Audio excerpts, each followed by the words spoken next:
Bro, literally just logged in to farm some college tuition, and let's be real, his skills were absolute trash. That is until one sketchy gamble with a random old dude flipped his entire universe upside down.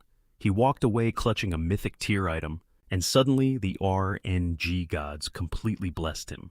From that exact second, his luck skyrocketed. Insane loot drops, ultra-secret quests, totally rigged victories. Right now, while the rest of the server is sweating and grinding for basic EXP, this guy is casually shattering the game's economy with pure unadulterated luck, in a universe where even the NPCs are plotting their revenge. Welcome to Circuit, the ultimate VR masterpiece that completely broke the internet with 50 million concurrent players online, and a mind-blowing 400 million total downloads within its very first month of launch. This insane hype train was fueled by one massive, undeniable flex. They actually built a flawless virtual reality. Even the absolute haters who swore it was physically impossible are currently hopelessly addicted to building their own empires inside Circuit. Our boy was totally one of those cynics too, yet here he is, chilling in his cramped apartment, literally feeling the virtual ocean breeze on his skin. He inhaled the salty air deeply. Meet Lee Kehoe, just your average Circuit addict rocking the IGN Mose. Suddenly a harsh voice shatters his peace. "Yo, you!" He flinched, whipping around with a confused "what?" The random player jabbed a finger sideways, barking that if he wanted to just stand there zoning out, he needed to bounce. He was literally blocking their farming route. Mose instantly threw his hands up in surrender, nervously apologizing. The sweaty player stormed past, snapping that everyone here is a cleaner, so stop dragging the aggro. Yeah, slime cleaners. See when Circuit practically took over the world. Its digital economy completely stomped real-world crypto. Right now, the game features 3 distinct tiers of gear. Common drops are basically trash tier, but magic class artifacts. That is where the real flex begins. They inject raw bonus stats straight into your character build. Snagging a piece of gear with +1 to a stat is literally the exact same as grinding out a whole base level. These stats wildly mutate your physical limits. Like a zero-skill noob will suddenly start throwing hands like an absolute heavyweight champion, just by equipping a ring with +3 strength. Because of this totally busted scaling, even a basic magic ring with +1 easily auctions for a mind-numbing 10 million won minimum. And rare gear, bro, those are literally urban legends, because absolutely nobody on the entire server has unboxed one since day one. Players do not even know if a tier above rare actually exists. So right now, Magic Rank is the ultimate holy grail. And slimes, they are the absolute lowest level mobs that can technically drop these godly items. This sparked an absolute gold rush, with thousands of desperate players massacring these squishy blue blobs, praying for that lottery ticket drop. The community dubbed them slime cleaners. But let's be entirely real, the actual drop rate for magic loot is astronomically cursed. Suddenly, a nearby player stared down at a dissolved slime puddle, screaming in pure agony. Trash drops again.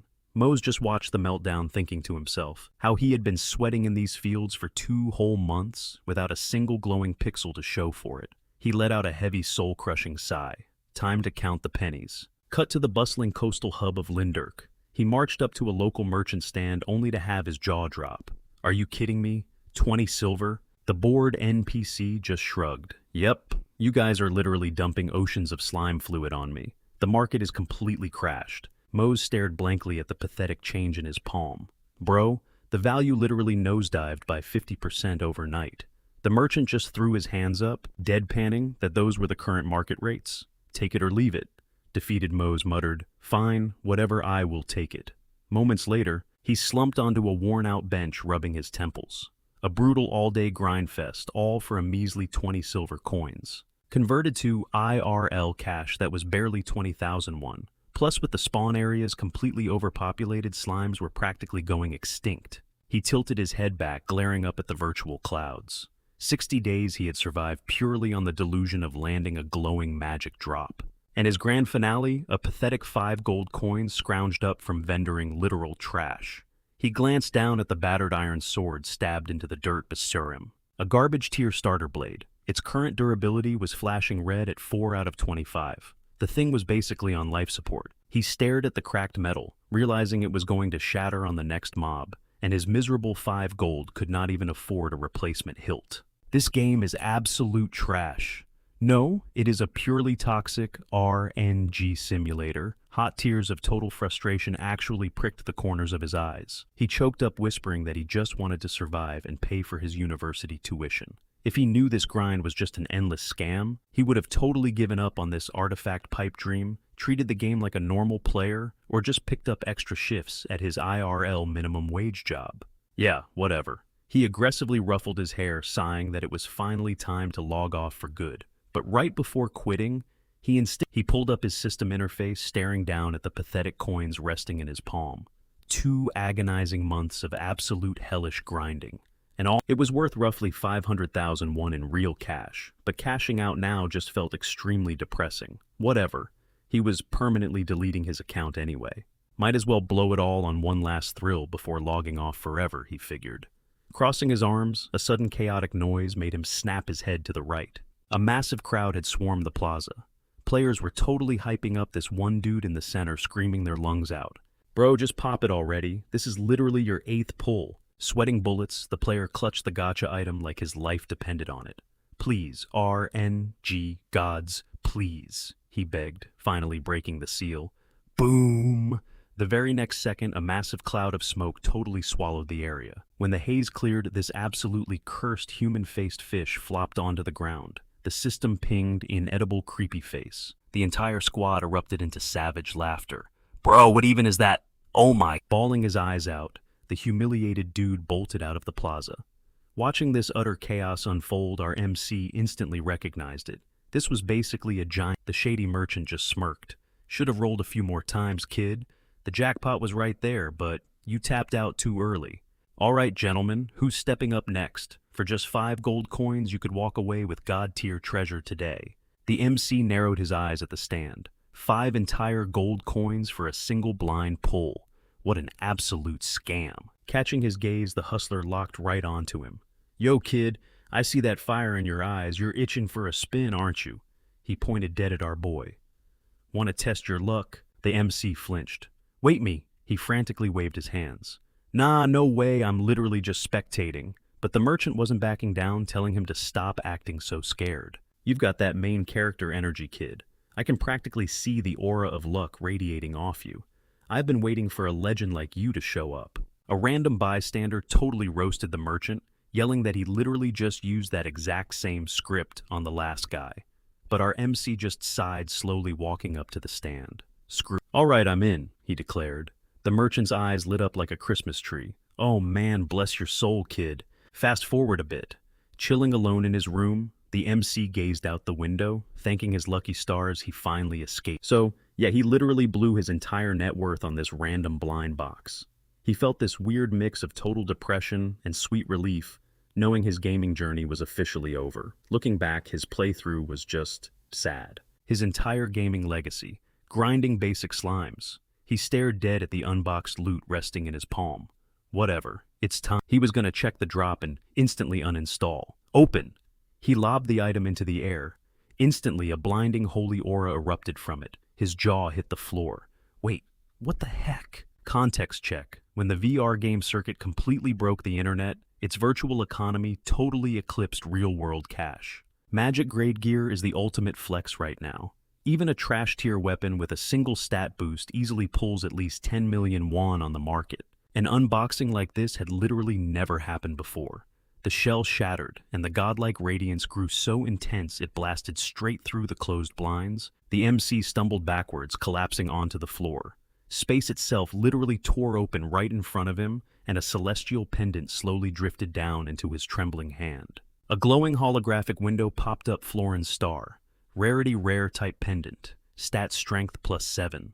Vigor +4. Agility +4. Intelligence +3. Base health regeneration +17. Mana recovery at 7 units per second. Combat health regeneration at 4 units per second. And a massive form aura spanning 250 meters. And the item lore? To her one true love, she offered this parting blessing. May this amulet be your guiding glimmer of hope when the world goes pitch black. Forged by Erilyn Bride of Florin, commander of the Langris Knights. Still sprawled on the floor, the MC was absolutely mind-blown.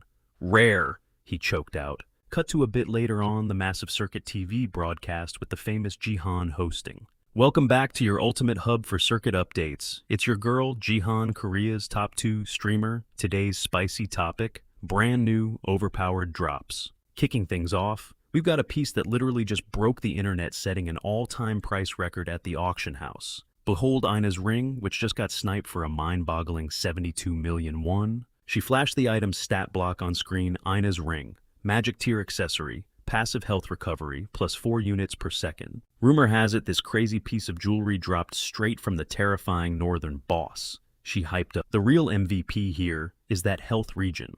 In the current meta, self-healing is literally the most cracked and sought-after magic ability in the entire game.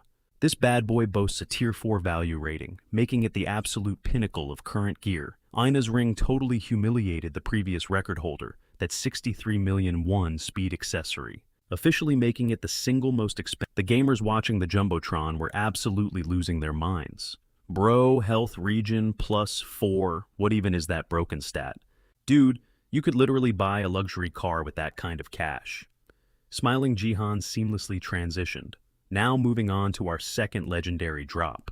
Packing an elite tier buff, we have the Langris Cavalcade necklace, boosting strength by a solid 3 points. This piece just bagged an insane 39 million won, proving once again that raw DPS stats never go out of style. Watching this stream, our MC practically choked. Bro, what? He always assumed that whale tier, at least he thought so, until last night. Slowly he looked down at the glittering pendant resting in his palm. In literally any other MMO, rare grade gear is just starter trash you dismantle for scraps. But here in the wild, newly launched world of Circuit, this thing was about to make him filthy rich. Actually, it's the exact opposite. Auction houses usually drool over magic gear, meaning this baby could literally be the very first artifact of its kind to hit the market. A manic laugh escaped his lips. His fingers locked around the glowing pendant in a death grip, and his cackling echoed as he roared. Hell yes, I struck pure gold. Literal tears of joy flooded his vision as he choked out, holy crap. He dropped to his knees, bathed in the soft glow spilling through the window, feeling overwhelmingly— Hold up, let's do the math. How much cash are we talking here? The Florin Star's passive buffs totally eclipse standard magic stats. And get this, the most hyped perk HP regen clocks in at a whopping 17.7 points per second. The starting bid alone would easily smash 100 million, hell, maybe even 10 or 20 billion tuition fees. Consider them nuked. He wouldn't just snag a luxury penthouse, he could totally flex a supercar too. Snapping at his fingers to summon the system interface, he breathed, alright, let's do this. Scanning the map for the nearest auction house, his eyes drifted back to the gleaming pendant. And rumor had it that scoring just 3 extra points in the strength stat could completely break the game.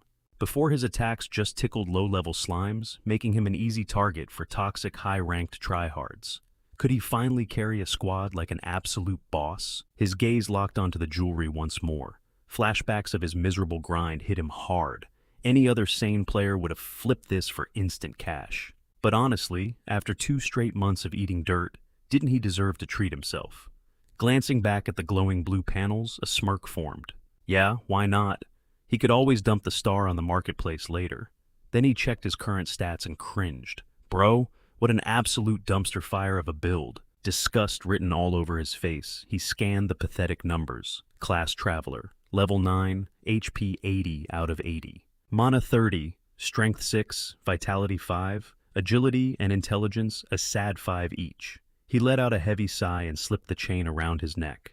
Instantly, his stat numbers started glitching and skyrocketing. A wave of agony hit him. Gah, son of a— he shrieked, collapsing onto the mattress. So, this is what a raw 18-point stat boost feels like. Why did the devs make the pain engine this hyper-realistic? It's a freaking video game. He silently prayed that taking the necklace off wouldn't trigger. Pulling a bronze coin from his inventory, he casually pinched it, and the metal crumpled like wet paper under his fingers. No way. I'm actually crap. No wonder the entire server was losing their minds over these legendary drops. Pushing himself off the bed, a dangerous grin spread across his face. Time to take this bad boy for a test drive. Cut to later, massive airships cruised across the vibrant sky. Dropping into the continent's central hub gave you fast travel access to literally any zone. Scouting out a decent party here should be an absolute breeze. The streets were absolutely swarming with gamers. This was Aspartan, the undisputed most popping metropolis in the entire game. Our boy was currently weaving through the crowded alleys completely awestruck. Man, the player base here is flexing some serious wealth. Did he get way too cocky traveling to the capital? Let's be real, take away the star, and his entire loadout was just one rusty trash tier blade. Getting drafted into a solid guild, looking like a total scrub, was going to be rough. Dragging his feet toward the bounty board, he started hunting for solo grinding spots. Out of nowhere, a girl named Sharon stepped into his personal space. "Hey, are you running a swordsman class?" Startled, he spun on his heels to face her. Flashing a bright, charismatic smile, she tilted her head. "Unless my radar is totally off, you're currently flying solo and need a squad, yeah." Visibly confused, he glanced over his shoulder before pointing a thumb at his chest. "Wait me. Well, I guess." But before he could even form a complete sentence, she snatched his wrists. "Perfect," she cheered, her eyes sparkling. "We've got an open slot in our raid group that has your name written all over it. You down?" A short time later, over at the plaza, an impatient Vincent glared at Guile. "Where the hell did Sharon run off to? If we miss this dungeon queue, I'm going to lose it." Guile just waving off the anxiety. "Chill out. Let's give her a few more minutes. That kid always has a master plan." Right on cue, a familiar figure tried, frantically waving her arms in the air. "Uncle Guile?" she hollered. The veteran smirked, jabbing a thumb in her direction. "Speak of the devil. Told you guys I wouldn't come back empty-handed?" she bragged, shoving the protagonist forward. "Come on, introduce yourselves." Vincent aggressively scanned the newcomer from head to toe, internally cringing at the Our guy rubbed the back of his neck, flashing an awkward apologetic grin. Hey guys. Nice to meet you." Meanwhile, Vincent's mind was racing. "Bro, is that sword literally crumbling into dust right now?" Leaning in close to Sharon, Vincent hissed through his teeth. "Look, I know we're desperate for a fill, but did you seriously just drag a complete noob into our party?" She quickly cupped her hand over her mouth, whispering back, "Relax, big guy. Don't judge a book by its busted cover." Out of everyone in that plaza, his aura was off the charts. She admitted that she was thrown off at first, too. Yeah, his cosmetic drip was an absolute eyesore, but his raw hidden stats heavily gapped every single veteran roaming the streets. She had secretly triggered her active skill, Keen Eye Level 2. It acts like a radar ping, an absolute must-have ability for the archer class. By locking onto a target, it instantly scans their hidden power scaling and threat level. Suddenly, a deep voice interrupted the huddle. I take it our vanguard is finally sorted." It was Silborn. Vincent immediately straightened, his posture respect. "Yes, Mr. Silborn, our four-man cell is locked and loaded." Hearing that name, the protagonist's eyes went wide with sheer disbelief. "Wait, hold up. Is that actually Silborn, the legendary guildmaster of the Silver Vanguard? The infamous sorcerer who casually rocks 5 god-tier magical artifacts?" A confident, commanding smile broke across the mage's face as he declared, "Outstanding." All right, time to roll out." Mose couldn't help but wonder, were these guys actually going to risk their necks and throw down? But Silborn scrambled to the crest of the hill. He threw a hand in the air, his voice booming. "Listen up, everyone!" He hyped up the crowd, genuinely grateful that they had linked up for the massive troll raid orchestrated by the legendary Silver Guild. Our boy, a troll hunt. Sure, trolls might be bottom-tier mobs on paper, but they are absolute savages. With a busted healing factor, you're looking at a nightmare packed with insane bone-crushing strength. They can literally shatter solid boulders bare-handed. Sleeping on a beast like that is a death wish. Mose seriously doubted if he had the juice to survive this. Right on cue, Gile flashed a wild grin. "Just a heads up, man," Gile warned, his voice dropping. "These ugly beasts are out for blood. If you see one, steer clear. They will hunt your ass down to the ends of the earth, and they always run in packs. Long story short, trolls do not play around." Vincent chimed in, "But hey, they're slow as molasses and terrified of fire and magic. If you've grinded in raids before, taking down a mob like this is an absolute breeze. The best part? The payout is crazy." Mose's ears perked up. Sharon slid into the conversation, dropping the real intel. "Listen closely. Every single drop of loot you rip off a troll fetches top dollar. Take their blood, for instance. Alchemists pay a premium for that stuff, and don't even get me started on their hide and bones. Blacksmiths need those parts to forge some seriously overpowered gear. That's exactly why only the heavyweight guilds monopolize these raids." Vincent smirked, admitting they were mad lucky to even snag an invite. Sharon locked eyes with him. "Looks like the rumors weren't capping. The Silver Guild is legit scouting for fresh blood right now. No wonder the vibe here is so insanely sweaty." Gile let out a heavy sigh, waving it off. Honestly, if I can just secure a few drops of that troll blood, I'm golden. It'll literally cover my college tuition. Mose tilted his head, sizing the dude up. Wait, Guile, you're grinding through college too. Guile flashed a sheepish grin, rubbing the back of his neck. Guilty as charged. Gotta farm this game just to pay the bills, man. Mose's face lit up with an instant connection. Bro, same. I literally jumped into this raid to fund my classes. Guile shot him a massive thumbs up. Hell yeah. We're basically broke boy brothers now. Let's farm this loot together. Sharon crossed her arms, a heavy sigh escaping her lips.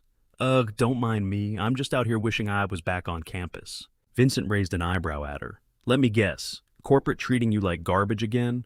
She rolled her eyes. Bro, is it ever any different? Living paycheck to paycheck.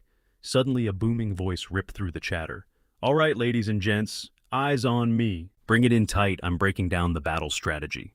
After everyone huddled up, Silborn pulled up his glowing system interface, a confident smirk on his face. All right, troll extermination squad, sync your mini-maps, please. For the last few days, my elites in the Silver Guild have been putting their lives on the line, rigging a gauntlet of death traps across the zone. Here is the play. Phase 1, we kite the bastard. We bait it right into our tripwires, dragging it through hell trap by trap. The second it triggers the final snare, we jump it. The entire raid unloads everything we've got. Boom quest cleared. Since our mobility absolutely gaps a troll's sticking to this strat, guarantees a quick flawless kill with 0 casualties. The crowd murmured in awe. Damn, top-tier guilds really operate on a whole different level. Me, the icy pendant resting against his chest. He was itching to test drive his but it looked like a solo duel was completely off the table today. Right then, Gile muttered, Yo, does this layout seem rigged to you? Vincent crossed his massive arms. Doesn't matter if it is. It's not like we can rewrite the raid rules. Gile urgently flagged Mose over, jabbing a finger at his floating party UI. Bro, peep this. Tell me I'm not crazy. There isn't a single Silver Guild player slotted in the bait team. Vincent analyzed the screen, his eyes narrowing. Yeah, they're definitely stacking their own guys in the vanguard. They're totally hoarding all the DPS slots. Landing the killing blow skyrockets your participation points. Sharon shrugged, trying to stay positive. Honestly, I'm just pumped I got an invite. You never know, right?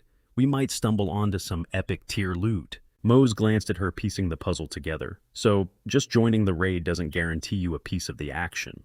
The system totally funnels all the fat payouts to whoever grinds the most contribution points. Silborn threw his arms wide, hyping the crowd one last time. All right, people, give it 200%. Let's make a killing today. Fast forward, the bait squad crept into the third ambush sector. One of the scouts marched ahead, glancing over his shoulder. So, our only job is literally just to spot the big guy. The dude trailing him checked his minimap. Spot on. But remember, once we aggro, it don't drag it to the snare immediately. He flashed a cocky grin. The silver elites are gonna flex on it first, right, Sick? Man, once they officially recruit us, I bet we'll be doing nothing but grinding high-tier raids 24/7. He chuckled. Hell yeah, easy money. Suddenly his teammate snapped, Dude, watch your step, you moron. A split second later, the scout's eyes, more shadows burst from the underbrush, sending the crew into a sheer panic. Holy crap, are they multiplying? Someone shrieked. The group instantly booked it the other way, screaming their heads off. Run for your lives. Come on, move. Seriously, less talking, more sprinting. Behind them, the massive trolls relentlessly closed the gap, stomping through the dirt. Bursting into an open clearing, they frantically whipped around. Where the heck is the ambush point? One yelled. Wait! Someone is up ahead in the tree line. Cornered, the kid finally snatched the blade from his back. He spun on his heel, glaring at the beasts. Bring it on, you ugly freaks. He was totally ready to clash. But right mid-sentence, his boots completely lost traction, sending him crashing face first into the dirt. He found himself sitting in some thick, nasty puddle. What is this gross slime? He groaned.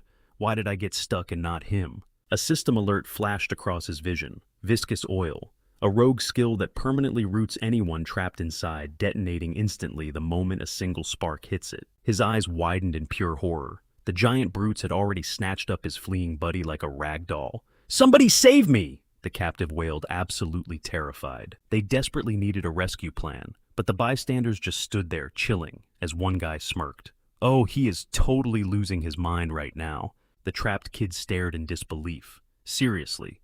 Right then, Silborn whipped out his glowing staff, channeling raw magic. You absolute... A blinding laser ripped through the air, triggering a massive fiery shockwave. As the smoke cleared, he smoothly slid off his spectacles and boasted, "I literally promised you guys a fast, risk-free farming session, all right? Who wants to get..." Meanwhile, heavy footsteps shook the earth nearby. The zone boss, the terrifying Black Mountain Troll, was officially entering. The beast glared with glowing, furious eyes. Our main character gripped his blade tightly, locking eyes with the threat, while Vincent dropped his voice to a dead serious whisper. "I can solo this thing," he claimed. Sharon just rolled her eyes. "Oh yeah, totally," she mocked. Vincent then heavily smacked his massive shield, bragging, "What is its attack power anyway? It cannot even scratch me." She flashed a sarcastic grin, laying out the brutal truth. "Well then, when we clash, Uncle better tank it like a champ instead of running away." Guile chuckled lightly, joking that after the dust settles, they would spread the word, that he went down like a true legend. Vincent barked back, super annoyed. "Are you guys literally planning my funeral already?" Guile threw his hands up and backed away, totally blaming Sharon for starting the roast session. But suddenly, the vibe shifted. Up on the towering cliff edge beside them, a heavy foot crushed a dry branch. Our hero's head snapped up. Noticing his shift in focus, Sharon frowned. "Mose, what is going on?" He slowly raised a finger toward the right and muttered, "We have got company up there." She followed his gaze, her breath hitching in utter shock, as a colossal troll plummeted from the sky, slamming right into their path. The giant instantly wound up a crushing downward swing, but in a flash, Vincent lunged forward, thrusting his iron shield up to absorb the devastating impact. He strained against the insane pressure before the beast brutally swatted him away like a fly. "Uncle!" Giles screamed in a total panic. Mose froze. "Wait, that is a troll!" The towering abomination loomed over him like a living nightmare. "Are they seriously supposed to look like this?" He panicked internally. The intel was completely off. Was he actually... Ice water rushed through his veins, suffocated by the monster's overwhelming killing intent. He was convinced this was game over. Yet out of nowhere, a barrage of arrows zoomed past his shoulders. The troll raised its massive forearms, completely tanking the volley. Sharon kept her bow locked on the target, screaming back, "Uncle now!" Without missing a beat, Vincent exploded forward. Pure fury burned in his gaze. He slammed his heavy metal plate right into the brute, dug his boots into the dirt, and launched himself up, activating Shield Bash. A system window flashed. Class ability. Requires any equipped shield, strikes the target, and triggers severe knockback. The impact sent the giant flying, but it wildly grabbed a thick tree trunk, digging its heels in and screeching to a halt. A furious roar ripped from the monster's throat. Vincent's face fell in sheer disbelief. "No way," he muttered. "Uncle, are you hurt?" Sharon yelled out. "I am fine, but my attack dealt literally 0 damage." "And that was a full power strike," he shouted. "My arrows did not even leave a scratch either," she replied. They were totally cornered. Mose kept his blade raised high, frantically suggesting, "Can we just kite this freak into an ambush?" Earlier, everyone claimed this would be a cakewalk, since these mobs were supposedly slow as turtles. But Giles hastily rummaged through his inventory, looking extremely stressed. "Guys, this mutant is way off the charts. Look at the crazy size of it. This thing feels exactly like a raid boss." Mose nodded fiercely. "Exactly. Plus, it is roaming solo. Normal trolls always travel in packs of 4. Just look at this freak," Giles explained. Our hero gritted his teeth. "So, can we actually kill this thing?" Vincent glanced back at the rogue. "What is your call here?" Giles popped the cork off a glowing flask. "Even if I totally nuke its healing factor with this, its base defense stats are way too insane." Vincent snatched the buff potion and downed it in one gulp. "Then we literally have 0 choice left," he declared. "We have to stall this raid boss until the Silver Guild gets here." Before anyone could blink, the Titan wildly swung its massive club, smashing the ground and forcing the squad to dive for their lives. Sharon miraculously repositioned behind the beast, locking 2 arrows onto its blind spot. She let the bowstring snap, screaming, "You are so annoying!" Vincent whipped his head toward her, screaming in pure panic. "Sharon, fall back. Mose, move." He was supposed to be running interference from the sidelines. "Got it," our MC yelled out. But deep down, he was low-key panicking, wondering, what on earth am I even... This squad had insane synergy grinding together for ages. They were the hardcore players who actually breathed and lived for the chaotic world of Circuit. Next to these pros, he felt like a total scrub. For 2 whole months, he had just been mindlessly farming slimes, desperately praying for that one lucky drop. He was absolutely starving for a genuine pulse-pounding adventure like this one. Suddenly, Vincent's voice ripped through his thoughts. He locked eyes with the massive troll, watching the beast wind up a fatal swing. Yep, I am totally dead, he braced himself. But in a flash, Vincent materialized right beside him. The veteran tank bashed the monstrosity back with his heavy shield. He glared. It hit him hard. Could a late bloomer like him actually level up and become someone legendary? Gritting his teeth, he locked in.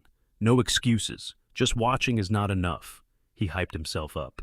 I am making my move right now. Riding that adrenaline rush, he exploded off the dirt, channeled every ounce of his aura into his blade, and slashed. Crack. His cheap blade instantly snapped in half as the glowing system UI flashed a brutal warning. Weapon durability depleted to 0. He stared blankly at the shattered hilt in his hands, his stomach dropping. Oh crap. Boom! The beast's sheer momentum launched our MC backward like a rag doll. He screamed in terror before violently slamming into the dirt. Danger alerts flooded his vision. His health had tanked below 20%. His leather gauntlets were completely trashed, durability at 0. His gear was totally shredded. Right then, Sharon's panicked voice pierced the chaos. He is charging, fall back! The towering beast lunged. Guile threw up his arms to block, but the sheer force blasted him backward, leaving deep trenches in the soil as he skidded to a halt. Drawing her bowstring to its absolute limit, Sharon warned the squad that this absolute unit of a troll could one-shot any of them. She desperately yelled to create some distance and reset the monster's aggro, but Uncle Vincent was not having it. Copy that! He roared, charging straight into the danger zone. As the veteran closed the gap, the enraged giant ripped an entire tree straight out of the earth, swinging the massive trunk like a baseball bat. But the old pro did not flinch. He parried with his shield and drove a crushing blow into the beast's shin, bellowing, "Eat this!" Instantly, the troll shrieked in pure agony, winding up for a devastating counter. Vincent held his ground, pinning his shield against its thick leg, as Guile screamed his name in utter panic. The tank snapped his head back. Boom! A massive shockwave rocked the battlefield. Meanwhile, our MC groggily sat up, gripping his pounding head. Wait! He stared down at his shaking hands in pure shock. The interface pinged, confirming his stamina was fully recharged. Mind blown, he realized he was completely healed. No way! So, this is the crazy regeneration buff everyone goes wild for. Suddenly his head snapped up, catching the sound of Vincent's name echoing across the field. He watched in horror as the monster slammed the giant tree down on the veteran, who desperately raised his shield, straining to block the crushing weight. Uncle Vincent's muscles trembled under the insane pressure, yet he held the line. Peeking over his battered defense, he hollered, "Sharon now!" Twang! Her arrow sliced through the air, sinking deep into the troll's eye socket. The beast dropped the tree, clutching its face and howling in blinding pain. Thrashing wildly, it hammered its giant fists into Vincent's raised shield. The old man braced himself, absorbing the brutal hits with everything he had left. His face twisted in grim defeat. Damn it, is this really a team wipe? He thought. But out of nowhere, the MC went full send. He sprinted in and launched himself at the giant, body slamming the massive beast off balance. The monster staggered back and our boy landed utterly confused. Wait, what? He blinked, screaming. Bro, what was that impact just now? Some kind of insane curved throw. The MC froze, gasping for air internally, freaking out, because he absolutely did not expect to topple a colossus like that. Guile's frantic voice snapped him back to reality. He locked eyes with his teammate and shouted back, "Are you okay?" "Yeah, I am good," Guile replied, pointing furiously. "But look at Uncle." Our boy whipped around and froze, staring at Vincent's battered body, as it suddenly erupted in a brilliant glowing aura. Hold up, is this healing magic? The protagonist stared at the radiant energy wrapping around him, spreading his fingers wide as a crazy thought hit him. Pure, vibrant life force surged straight into the exhausted tank. Vincent slowly raised his head, eyes wide with absolute shock. My health bar, it is completely maxed out. Sharon whipped her head around, totally baffled. Wait, party healing, what are you even talking about? The MC could only let out a nervous. Vincent narrowed his eyes at our boy. This kid, he is definitely not some standard noob, he realized. Suddenly a deafening, blood-curdling roar, and the protagonist spun around to see the troll violently pushing itself back up. Sharon instantly knocked another arrow, screaming, "He is back up. I am taking the headshot this time." but Vincent swiftly tossed his own massive blade across the field, roaring at the top of his lungs. Moses finishing this fight, a satisfying chime rang out as the system UI flashed two-handed steel sword acquired. The protagonist seamlessly drew the heavy blade from its scabbard, and he charged the behemoth head-on. Winding back the massive sword, he unleashed an absolutely devastating strike. Far away, Silborn watched the entire insane play unfold through his system monitor, his mind racing with possibilities. Nothing beats the pure satisfaction of scrolling through an inventory stuffed to the absolute brim with loot. Not a single empty slot in sight. At this crazy pace, they were on track to rake in over 100 million won in barely 10 minutes. A wicked smirk crept across his face. Technically, the game's strict mechanics demanded a minimum of 120 players just to trigger a troll raid. Since a silver-tier guild caps at 40 members, they had to scrape together 80 random mercenaries. But this guy, he had already cooked up the ultimate hustle to game the system.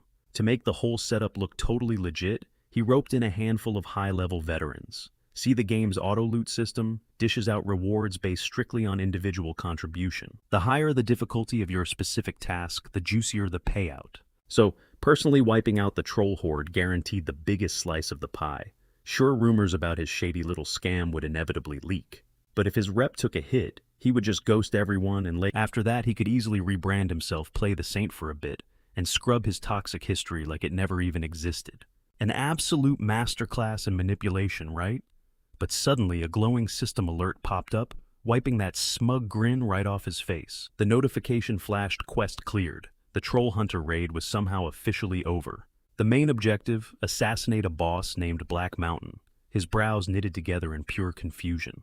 Black Mountain? What the actual hell was going on here? His entire squad stared blankly at their own glowing screens, confirming the impossible: the massive boss had already been obliterated. The auto-loot algorithm violently kicked into gear, and the squad claiming the absolute highest contribution rate, group number 13. Silborn froze, his mind glitching. Wait them! The interface proudly announced that the swordsman had just bagged the MVP crown alongside an exclusive title. Hands down, the top healer, who single-handedly carried the squad's survival, was Mose. Bonus loot unlocked. And insanely enough, the player dealing the absolute highest damage output, also Mose. Fast forward a bit, and Silborn was desperately clutching his bleeding shoulder, violently gasping for air. Damn it! What kind of sick joke is this? His mana pool was utterly drained, his health bar blinking red. Seriously, what a nightmare. He dragged his battered body forward, desperate to track down that bastard team number 13. Just moments prior, he was furiously barking orders at his goons to hunt those thieves down and drag them back by force. But instead, a menacing group of rogue players cornered him, sneering. Well, look who we finally tracked down. Hey there, Silborn. Kinda wild watching a so-called top-tier player scurry away like a terrified rat. Looks like you just hit a dead end, huh? He slammed his back against the cold stone, panicking and shrieking. Screw this. Why the hell is a dark guild lurking in this zone? What could they possibly want with him? One of the shady figures smirked casually, dropping that he was pretty tight with the leader of the troll raid. His partner slowly unsheathed a wicked dagger, coldly stating that Silborn was a dead man walking anyway, so he might as well just give up without a fight. Pure terror paralyzed him. God, no, he wailed, his agonizing screams echoing endlessly through the eerie silence. Cut to a bit later at the bustling Spirit Square. Our boy strutted right into a local item shop. The clerk flashed a warm customer service smile. Welcome and need help. He briefly scanned the room, unclipped his leather pouch, and smoothly shook his head. Not exactly. He confidently slammed a heavy item onto the counter, simply declaring auction. He was ready to list his absolute best drop. The metallic clink of a ring hit the glass. Flashback to a few hours earlier, the whole squad was huddled around. Our guy was deep in thought, just taking it all in. Sharon beamed, her eyes literally sparkling. Whoa, that core looks insanely powerful. Vincent chimed in, noting it radiated a completely different vibe than the standard trash mobs, since it dropped from a literal box. Hovering right in front of MC was the monster core, basically the ultimate prize you rip right out of a defeated beast. Think of it like a biological loot box. The tier of the core completely scales with the monster's rank. The deadlier the boss, the more massive the drop, which absolutely skyrockets the RNG odds for god-tier loot.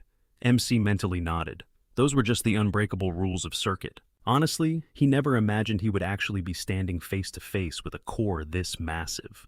Sharon's cheerful voice abruptly snapped him out of his daze. He blinked. "Yeah, what's up?" She excitedly urged him to do the honors and pop it open. He jabbed a finger at his own chest, totally caught. She threw up an enthusiastic thumbs up. "Duh. You totally hard-carried our participation stats." Giles playfully shoved his shoulder from behind, grinning. "She is not wrong, man. Stop stalling and crack that thing open already." Taking a deep breath, MC confidently stepped up to the glowing orb and muttered, "All right, let's..." The whole party watched with bated breath as he rested his palms against the cool surface. Instantly, a blinding chaotic light exploded across the cavern. The AI voice echoed, officially declaring that the hall was insane. 3 ultra-rare black mountain bones, 3 tough as... Oh, and a pair of epic Argon mountain boots. The entire squad absolutely lost their minds, cheering wildly as the crazy loot tables rolled in. A huge, satisfied grin spread across MC's face. All those pathetic, mind-numbing days grinding low-level slimes felt like an absolute joke compared to this payday. But then his jaw practically hit the floor at the final pop-up notification, Mountain Ring of Argon. Magic power boost. Quantity exactly 1. The prompt flashed auction window 24 hours. Starting bid locked at 80 gold. Snapping back to reality, at the merchant table, he tapped his chin, slapping a real-world price tag on in-game artifacts. Used to be a total guessing game, honestly. Stats and buffs threw the market all over the place, but lately the bottom has been completely dropping out of the economy. Honestly, whatever. As long as this baby skyrockets to the top tier, he is golden. Without hesitating, he tossed the epic loot straight onto the auction house. A beat later, he flopped onto his mattress, second-guessing himself. Was 80 gold way too cheap? Maybe he should have hiked up the starting bid. Ugh, never mind, the ship has sailed. No use crying over spilled milk now, right? At least the forums would not flame him for being a greedy tryhard. Factoring in everything else, that ring barely bumps up damage by 1 measly point anyway. So, yeah, 80 gold is a solid pull. Sinking deeper into his pillows, exhaustion finally crashed over his entire body. He heavily rubbed his pounding temples, letting out a long, ragged sigh. Man, what an absolute roller coaster of a day. He literally soloed a massive troll during his very first party quest, bagged some seriously insane drops, and actually scored his first real squad in-game. A sleek holographic menu flashed before his eyes. His friends list glowed green. Sharon is online. Swordsman is online. Guile is online. He honestly felt like he had just hit the ultimate jackpot. Suddenly his eyes snapped wide open. He ripped off his virtual reality headset, bolted upright in bed, and blinked at the dark room. What time even was it? A sharp ping echoed from his nightstand. A text from his mom lit up his phone screen. It read, "Sweetheart, are you eating enough? Please stop surviving on instant ramen. You need to go buy some actual rice." She wired a little cash straight to his account, just to be safe, telling him not to stress out. Staring down at the glowing text, a warm, genuine smile pulled at his lips. "Mom, seriously, my part-time paycheck clears tomorrow," he mumbled softly to himself. She really didn't have to do that. But right on cue, another notification chimed. 65,001 was violently snatched from his Kaiho bank account. Reason PC Telecom. New balance 107,541. Immediately another 35,001 vanished into thin air. The culprit this time, an automatic reload for his subway pass, leaving him with a depressing 72,541. "Are you freaking kidding me right now?" he hollered at the ceiling. "They literally just robbed me blind before I could even vibe with the deposit. That is honestly tragic." Just then his phone buzzed for a third time. "Seriously, what now?" he groaned out loud. Another random bill crushing his soul. But as his eyes focused on the screen, his jaw literally hit the floor. "Wait, what A breathless, hysterical laugh burst out of his lungs. He stared obsessively at the banking app. 30 million won. In a single freaking day, he just knew his entire future was now permanently cut to a crisp corporate lobby where a desk worker politely thanked him for dropping by. Our guy strutted right out of the official circuit headquarters, down in South Korea. Glancing at his lock screen, his mind raced with possibilities. Now that the massive payout from that ring was sitting safely in his wallet, it was time to lock in and get insanely serious. Step 1.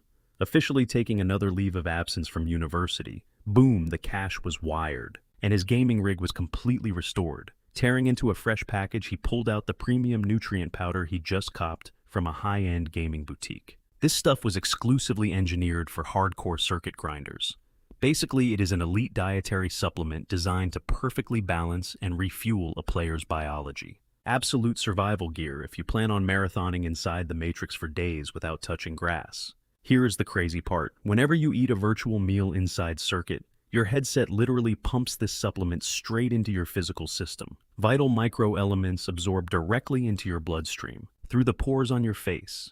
An absolute godsend for competitive tryhards, meaning zero AFK breaks and zero time wasted in the kitchen. Though let's be real, nothing beats logging off and eating an actual hot meal. Suddenly, a massive holographic community board caught him totally off guard. The top trending searches across the Circuit forums were glaring right at him. Number 1, Mose. Number 2, Silborn. Followed, "What the heck is going on?" He panicked, his eyes darting across the headlines. The top article stated that right after the brutal Black Mountain boss raid wrapped up, an absolute dark horse named Mose exploded into the top player rankings. Worse, Silborns and Game Corps had just been discovered. The community was pinning the ruthless execution on a notorious dark guild. Silborn was officially locked in an agonizing 1-week respawn timer over at Charlie and Castle. And to top it off, Arthur from the powerhouse Trinity Guild was actively hunting down. They slapped a massive 500 gold bounty on his head for literally any intel. His blood ran cold. Someone straight up assassinated Silborn. And why the hell is some elite guild leader dropping a small fortune just to track me down? A horrifying mental image flashed in his mind. Top-tier guilds relentlessly stalking him, tearing him apart with non-stop aggressive recruitment spam. How long could he realistically survive this night? He locked his jaw, grinding his teeth together. Nope, hard pass. I am not dealing with this. He sprinted back into his apartment, violently kicking off his sneakers by the front. If he did not make a massive move right now, his gaming freedom and his entire future were completely doomed. He snatched his virtual reality headset, jamming it over his eyes, and steeled his nerves.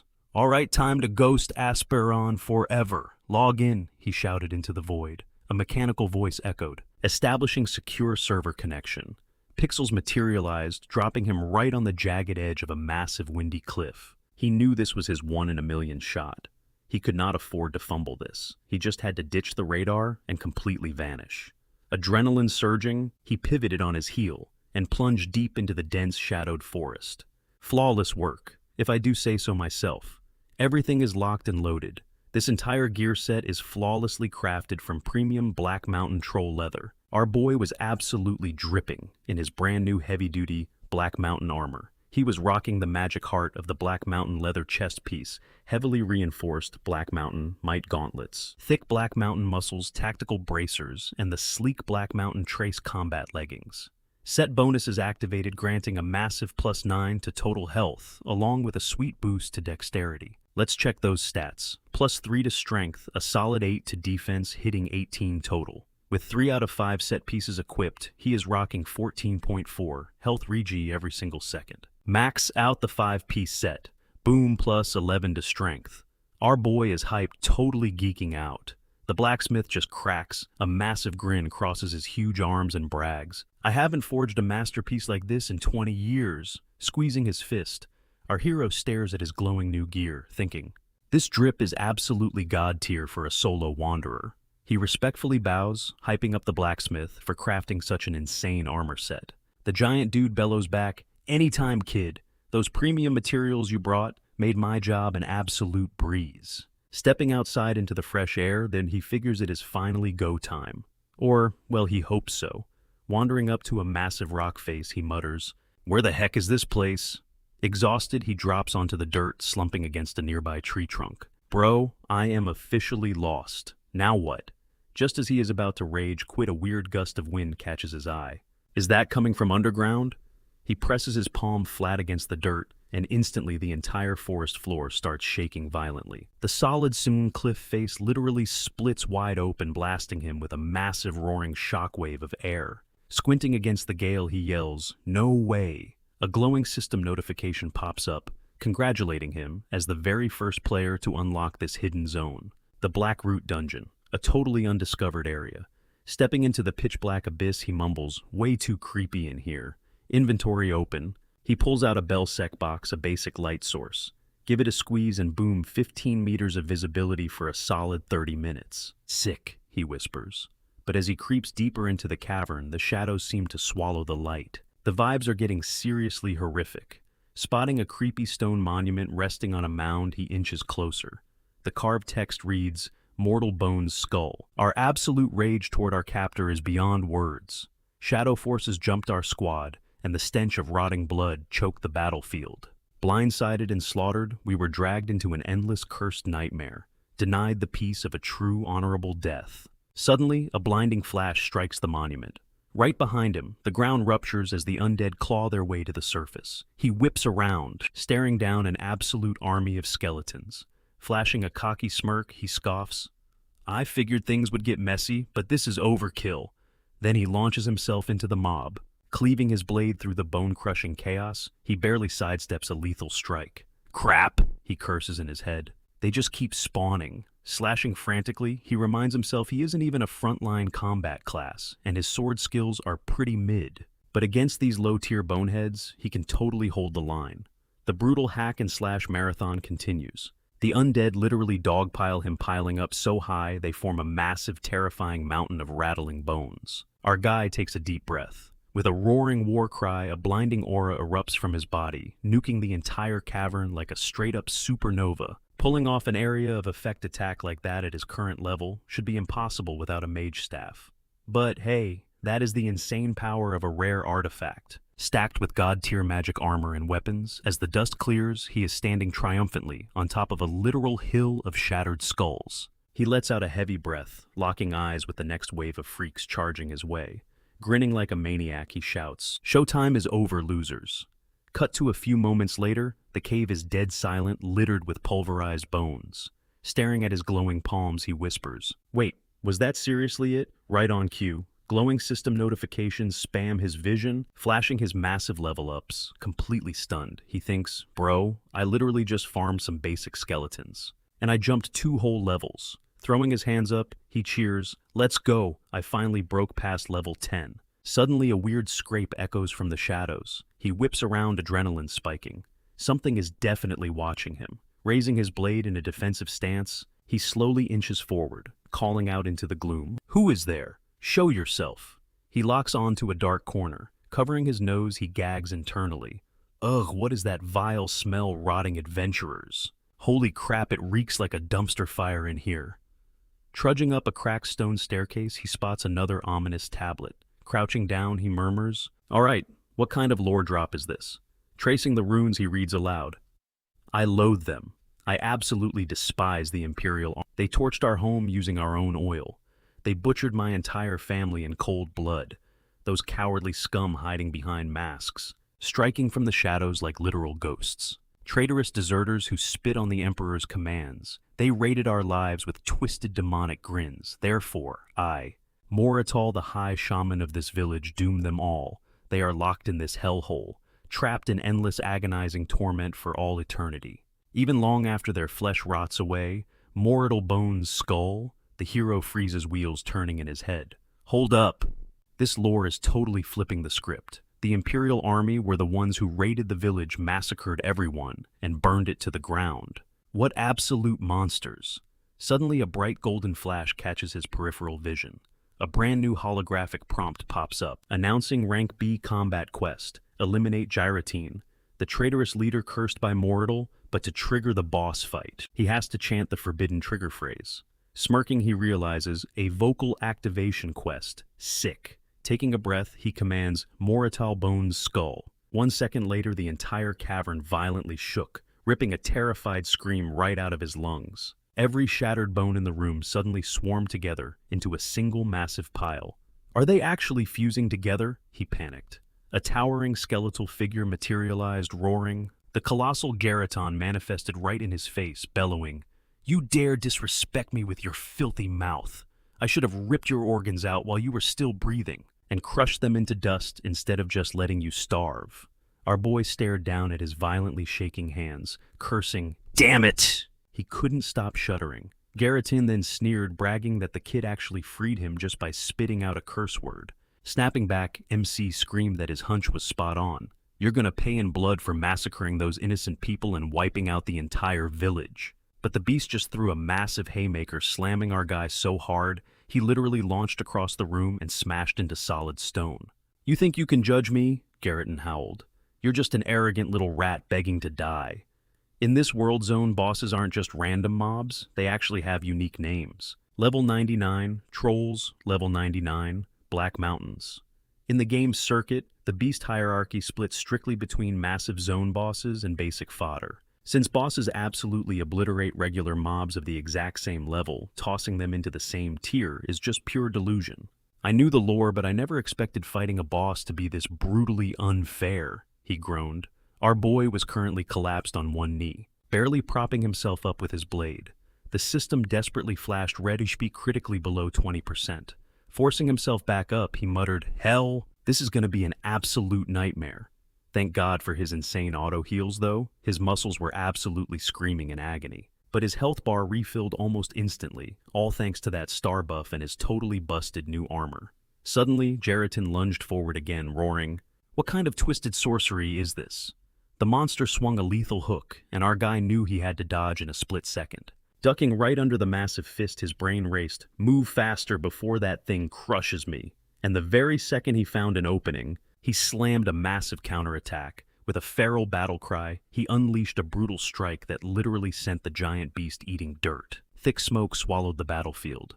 "Let's go. I actually hit it." He hyped himself up. His strength, HP, and speed were off the charts. His current gear basically lets him pull off any insanely risky move he wants. This is exactly why he can actually go toe-to-toe with a literal boss. That's the sheer carry potential of OP loot in circuit. Rocking a legendary set like this, securing the win is totally possible. Out of nowhere, the skeletal boss slowly dragged itself up. Screech, "My flesh may be cursed, but I refuse to die to some pathetic noob.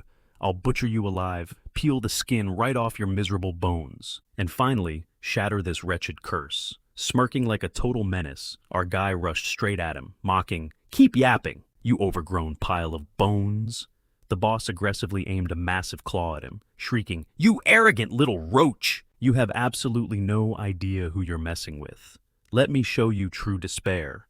Suddenly, a blinding colossal magic circle erupted right in front of the beast, forcing our boy to shield his eyes from the sheer overwhelming radiation. Garriton commanded in a booming voice, "Shatter the binding seals!" Now, a fully unchained level 35 Garriton towered over him. A gargantuan broadsword materialized dead center in the magical array, leaving our MC totally shook. Did this guy just level up mid-fight? In a flash, the boss blitzed him with a lethal downward cleave. Desperately leaping back, MC let out a pained gasp as fresh bloody gashes tore open across his body. Without skipping a beat, the monster pivoted, winding up for round 2. Charging like a freight train with his blade raised high, he viciously sliced our guy right in the back, launching him across the cavern and brutally slamming him into the rock wall. Garriton glared down at his massive blade, violently complaining that the only reason the kid wasn't sliced cleanly in half was because of his stupid magical armor. "You're genuinely pissing me off. Hacking away with this blade is a total waste of time. I'm just going to obliterate you right now." Wincing hard, our guy gritted his teeth. "God, this hurts like hell. If I didn't have this OP gear on, I would have been one-shotted 20 times by now." Yet a crazy grin crept onto his face. He knew he definitely wasn't the same weak noob anymore. He was currently rocking a massive 300 HP pool, passively regenerating over 100 points every couple of seconds. Basically, as long as he didn't get instantly wiped out, he just needed a tiny window to completely max out his health bar again. Who would have ever guessed that some random gacha pendant would literally hard carry him like this? Right on cue, the system pinged, flashing that his HP was entirely topped up. Garriton visibly glitched in shock. How the hell did this trash mob survive a direct hit from his greatsword? Our boy confidently fired back. "Looks like I took my shot, and I'm fully back in the game." He was completely locked in. He absolutely had to annihilate this monster, to get bloody payback for every single soul slaughtered in that village. Boiling with rage, Garriton fiercely swung his weapon, snarling, "You mouthy little punk!" He landed a crushing blow, but the kid firmly gripped his blade with both hands, throwing it and flawlessly parrying the massive strike. Jaw clenched, he thought, "This guy's sheer damage output is insane." He instantly dashed to the side, letting the boss's destructive shockwave shatter the empty ground. "Just gotta wait for the perfect opening," he calculated. Seizing his chance, he violently pushed off the dirt, launching himself high into the air, stalking the monster's blind spot. Coming down with a devastating high-impact slash, he spotted actual cracks forming on the boss's skeletal ribs. Yes, direct hit, he hyped internally. I can't let him breathe, I need to chain a nasty combo right now. Riding that adrenaline spike, he unleashed a flurry of rapid-fire slashes, while the furious boss shrieked, "You disgusting parasite, just die already!" The monster desperately aimed its greatsword back at him, but in a totally savage blur, our boy cleanly sliced its entire arm off, weapon and all. He dashed forward, let out a heavy exhale, and unleashed a blistering flurry of strikes. A clean slash sliced right through Jiratan's leg, sending the massive guy crashing into the dirt. Towering over him, our boy leveled his game over Jiratan. The fallen knight gasped, totally mind-blown, wondering how this was even physically possible. What kind of monster was this kid? Wasn't he just the punk who blessed Bellic, or Bernard's heir, who cracked open that cursed chest of the dead? How could a nobody take down him, a legendary ex-knight, and the apex golden predator of the mighty Imperial forces? Imperial for real, our MC scoffed. He mentally cringed, wondering if this so-called knight was seriously listening to his own garbage. Gripping his hilt, he roared, "You're just a pathetic slaughterer dragging the Empire's name through the mud." Jiratan snapped back, absolutely fuming that a literal teenager was calling him a murderer. "You know absolutely nothing about the true path of a warrior," the knight spat. But our MC wasn't having it, firing back. "You raided a completely defenseless village and butchered every breathing soul. You call that absolute massacre warrior behavior?" Jiratan screamed back, defending his atrocities. "We didn't have a choice. The famine was suffocating us, and the war was tearing everything apart. Our entire legion was starving, and the supply lines were completely... With 0 rations left, we had to literally beg for scraps from the exact same peasants we were risking our lives to protect. But those ungrateful rats treated us like the absolute enemy. They actually dared to raise their pitchforks against us. 0 respect for the blood we shed for them. Those pathetic insects threw away their honor the second they challenged the Imperial vanguard. After we gave them everything, the MC's eyes went ice cold. So, that was your excuse to slaughter them, all right?" "Damn right," the knight howled. "We wiped every last miserable worm off the map. If that blasted Maruto curse hadn't kicked in, it would be my absolute favorite core memory." A twisted laugh ripped from Jiratan's throat. Our guy just stared, utterly disgusted. "You honestly think you can lecture me about being a true warrior? Newsflash, buddy, I know way more about duty than a scumbag like you ever will. I served my mandatory 2 years. With a furious swing, the MC bellowed, "Soldier's oath! We pledge our absolute loyalty to the citizens and the motherland. We are the absolute pride of the Republic of Korea Armed Forces." With that epic battle cry, he brought his blade crashing down, smashing right into Jiratan's armored skull. In a fraction of a second, the helmet and the skull beneath it completely exploded into a cloud of bone and metal, followed instantly by the hulking knight's corpse, pixelating and vaporizing into absolute nothingness. Right then, a massive wave of cringe-inducing military memories flooded our MC's brain. He mentally panicked. "Wait, did I actually just scream my basic training chant out loud? Bro, have I completely lost the plot?" But before he could cringe to death, glowing holographic screens popped up. A sweet level-up notification flashed. His lips curled into a smirk. "Wait, did I just jump 6 whole levels?" Then another banner chimed in, "New milestone unlocked. Gathering 11 swords, all base stats boosted by 2 points." His jaw dropped. A hidden achievement, plus 2 extra stat points stacked on top of everything. That was insane. Spinning around to check the loot drop, he muttered, "All right, what do we have here?" His eyes locked onto a glowing orb. "Yo, a core." But this one gave off a totally crazy vibe. It was way more massive than any core he had ever farmed. He reached his hand out, and a blinding shockwave of light exploded across the area. A massive mountain of premium loot materialized out of nowhere, and he hyped up, "Hold up, is all this epic gear seriously mine? I gotta stash this in my inventory fast," he thought, while frantically looting a specific blade caught his eye. No way this is the exact weapon Jiratan was just using. He let out a loud gasp as a golden item description window blazed to life in front of him, reading 11 engraved swords, Sharma's Revenge. Rarity unique class longsword, blacksmith love ogre, weight 11.8 kilograms, strength boosted by 19, agility boosted by 14, one-handed attack power 211 to 231, Two-handed attack power 284 to 341. Passive engraved sword, summoning instantly unlocked. Effect: the weapon materializes beside the user on command and vanishes when the ability is toggled off. Our guy was literally hyperventilating and clamping a hand over his mouth to muffle a scream. He geeked out. A unique tier. Up until now, everyone thought rare was the absolute C, but there was actually a god tier level above it. If the 11th engraved sword Sharma was ranked as unique, then the odds of anyone pulling something this busted anytime soon were absolute zero. A manic laugh bubbled up in his chest, knowing that he was officially the first player globally to snag not just a rare relic, but a literal unique tier masterpiece.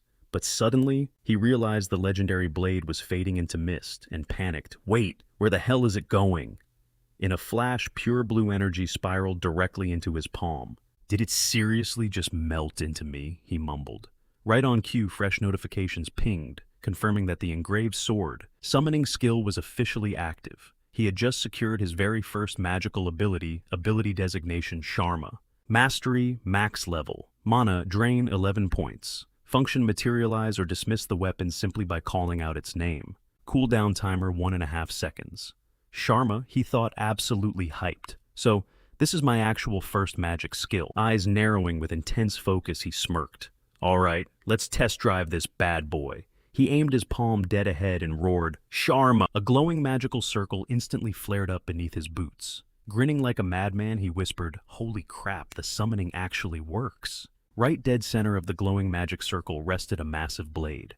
Mose snatched it up, gasping, no way! He slashed the air a few times, grinning, as the hilt molded perfectly to his grip. The balance was absolutely flawless. Jiraten, you massive gatekeeper, he chuckled.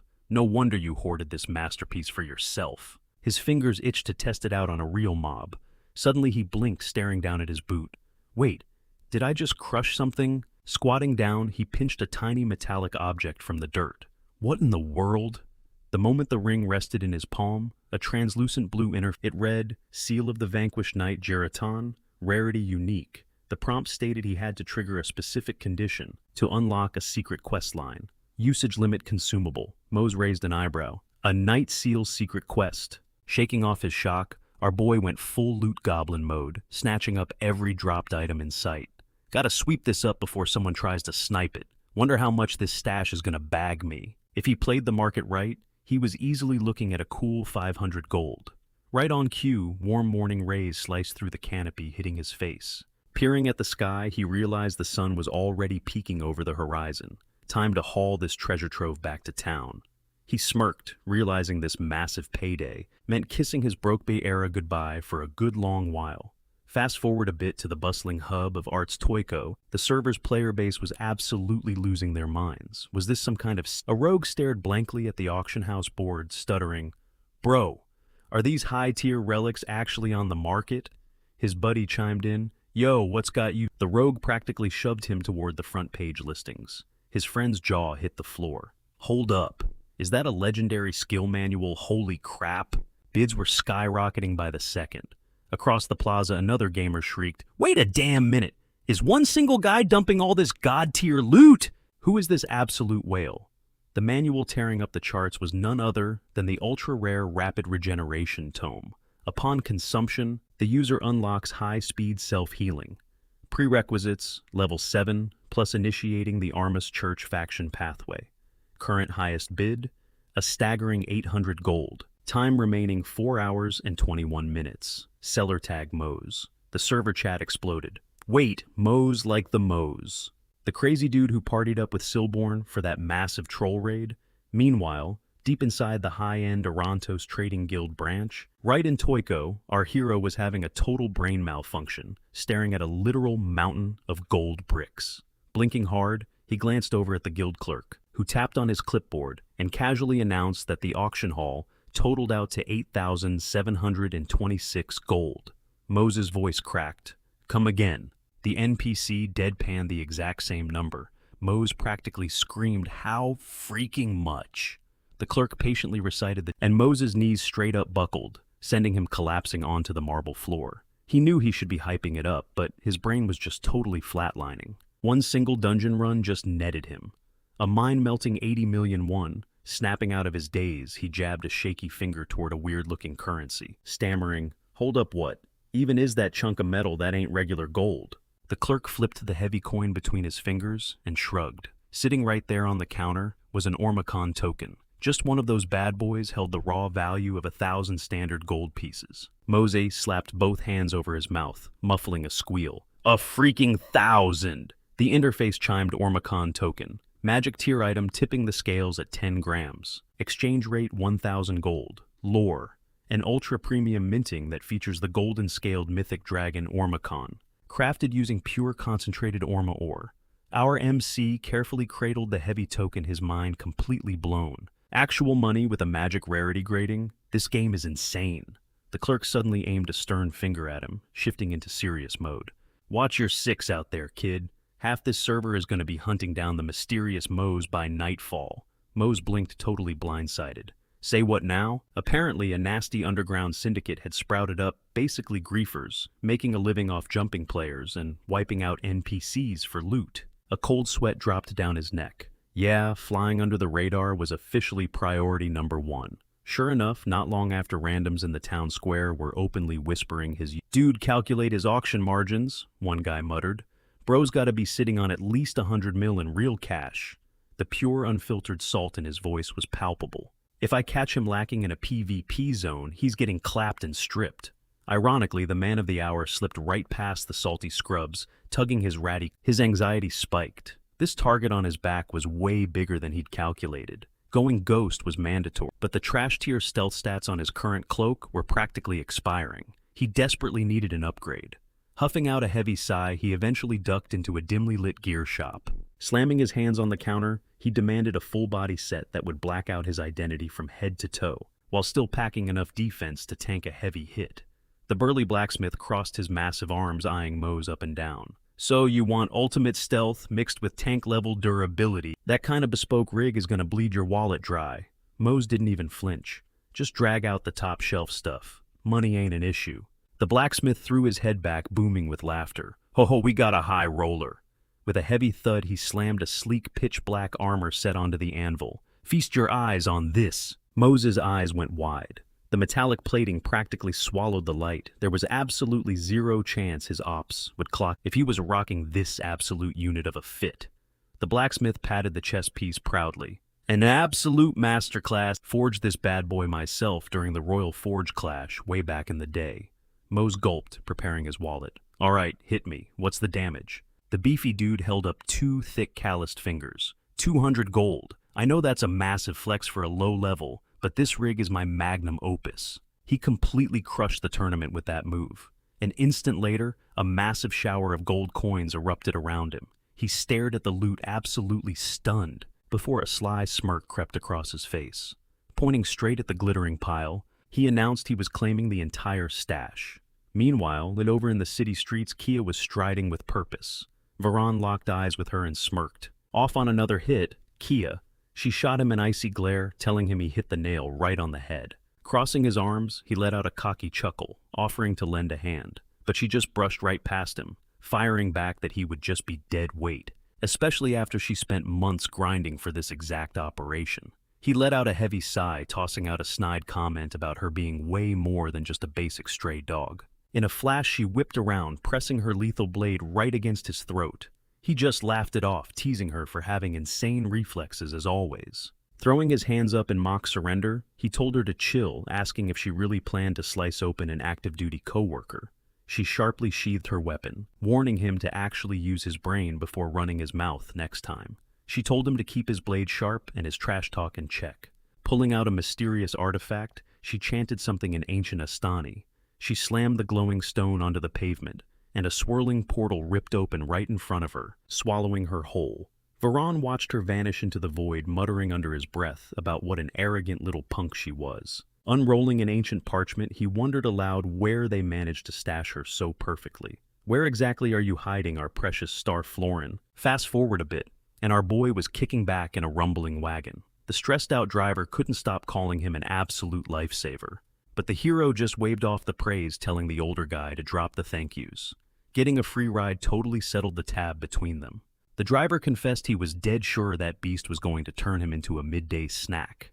He was insanely grateful, his mind flashing back to the brutal moment our guy sliced the monster's head clean off its shoulders. Then the driver curiously asked if he was still just a student considering how young he looked.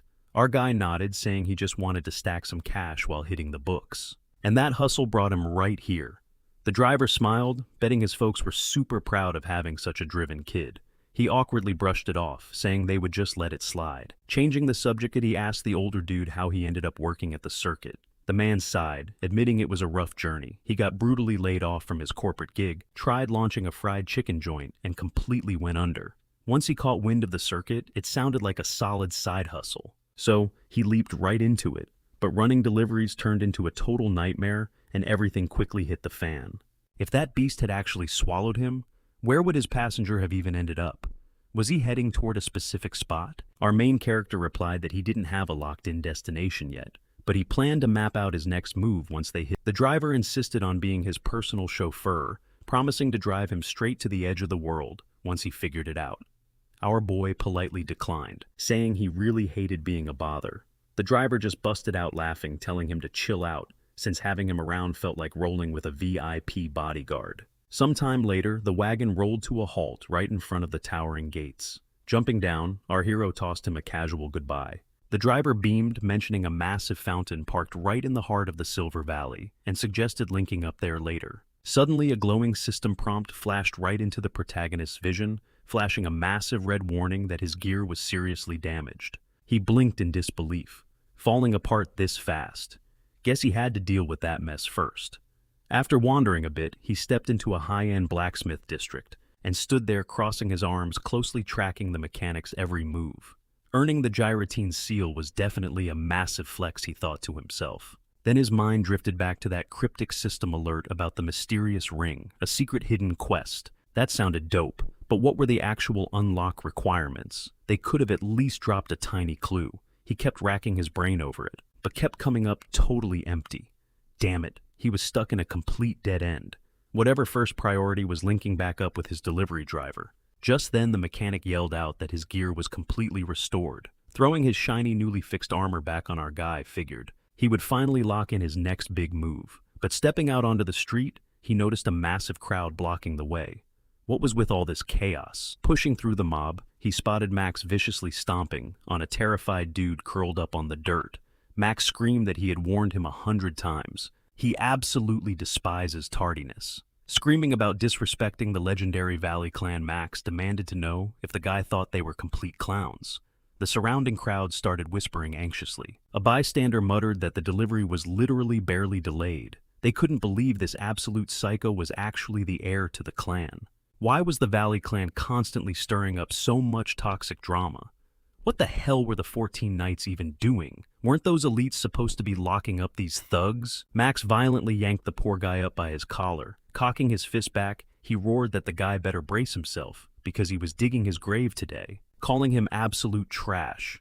But in a blur of motion, our hero locked onto Max's wrist with an iron grip. Spinning around, Max spat out fiercely. What the hell was his problem? What did he think he was doing? Stepping up. The hero coolly stated that unexpected garbage happens on the road and people run late. Did he seriously think that justified beating someone half to death? Max aggressively snatched his hand free and screamed, asking if this clueless idiot even knew who he was messing with. He yelled that every single soul in this valley was forced to bow down to him, and if anyone dared to kill his vibe, he would crush them.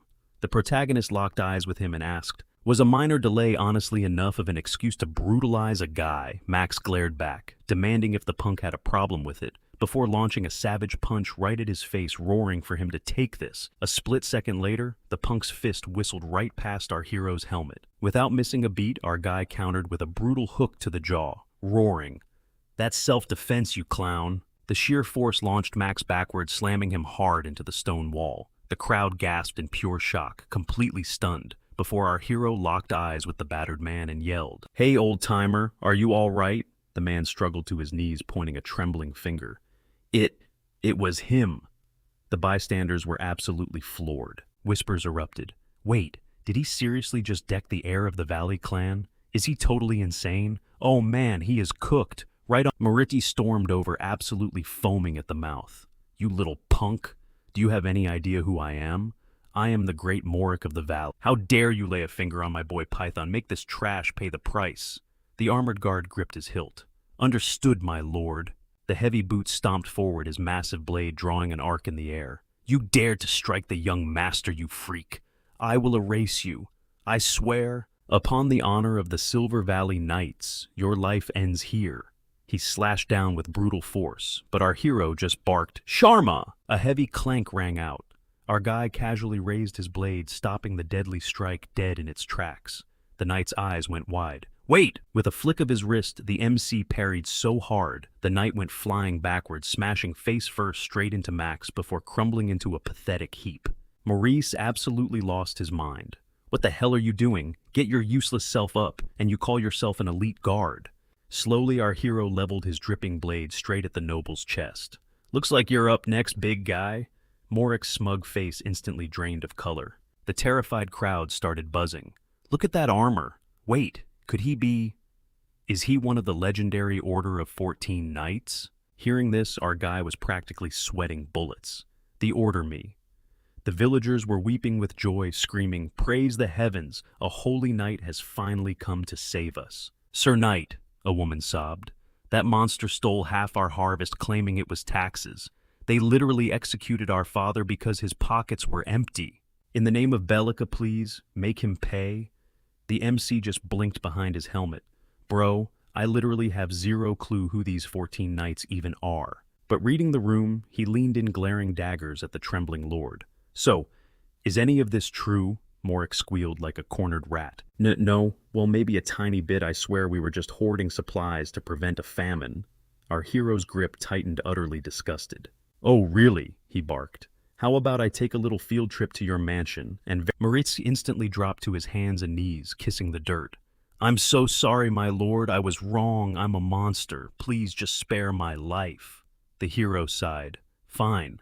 Since you're finally confessing, I'll keep my sword sheathed. But listen up. You are going to pay back every single gold coin you stole from these people. The sniveling noble desperately nodded. Yes, absolutely. The entire plaza erupted into deafening cheers. Ding A, blue holographic screen popped up. Fame stat increased by 274 points. Boom. Thanks to the spreading gossip, the hidden quest tyranny of the Valley clan was officially marked complete. The grand prize? A juicy clue leading straight to a hyper-rare artifact. A massive random fame boost, a cleared hidden quest, and an epic loot drop coordinate. Not bad for a day's work. The system marker pointed dead straight toward Phallippi, a bustling frontier city right on the edge of the map. A massive grin spread across his face. Well, that was a happy accident. Next stop, Phallippi. Meanwhile, high up on a rocky cliffside overlooking the chaos, two shadowy figures in heavy cloaks were observing everything. Sir, are we really letting him walk? The guy literally impersonated one of us. Aren't you going to discipline that armored imposter? Or did you forget the holy prophecy? Shimbanzai Sidikim Sidikim. That a lone wanderer will arrive to purify this rotten world.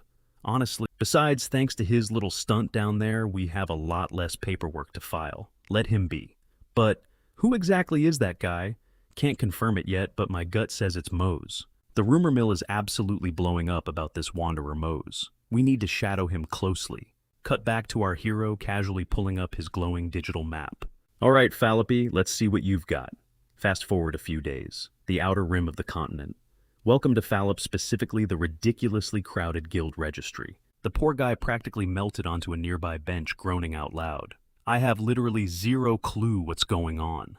How many days had he been grinding his gears over this secret class isn't like your basic warrior or mage. These players pack insanely overpowered hidden skills and locked knowledge, but stumbling upon one basically like winning the lottery. The drop rates are so abysmally low that the forums are practically dead silent about them. Even the NPC desk clerks were utterly clueless. Was he seriously about to manually scour this massive city pixel by pixel? Suddenly a glint caught his eye. Wait, actual elves in this dump, he chuckled. Phallippi really doesn't miss a beat. Out of nowhere, some random dude sprinted past, aggressively shoving his shoulder.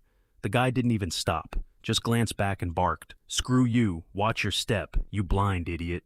Our guy stood there completely dumbfounded. Bro, You literally rammed into me. Why are you screaming at me? He balled his fists in pure frustration, yelling back, I hope you step in fresh dog crap, you absolute loser. Boom! A massive explosion violently rocked the street.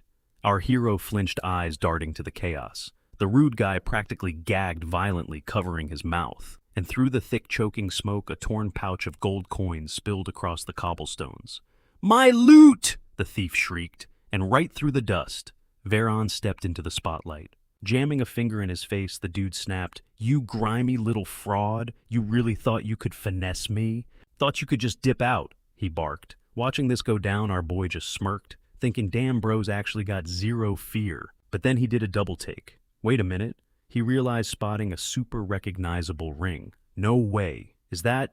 Right then the scammer whipped out a blade, aiming it dead at Veron. Drop dead, you absolute trash, he roared. But in a split second, Veron's blade flashed. He rushed the guy, instantly completely shutting down his strike before it even started.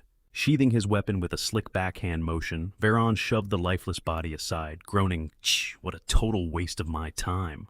Our MC just stared wide-eyed. I couldn't even track his movements. He panicked. Just who the heck is this monster? Ding, a holographic system window popped up right in his face. Hidden quest cleared. He just snagged a massive clue for a secret class unlock.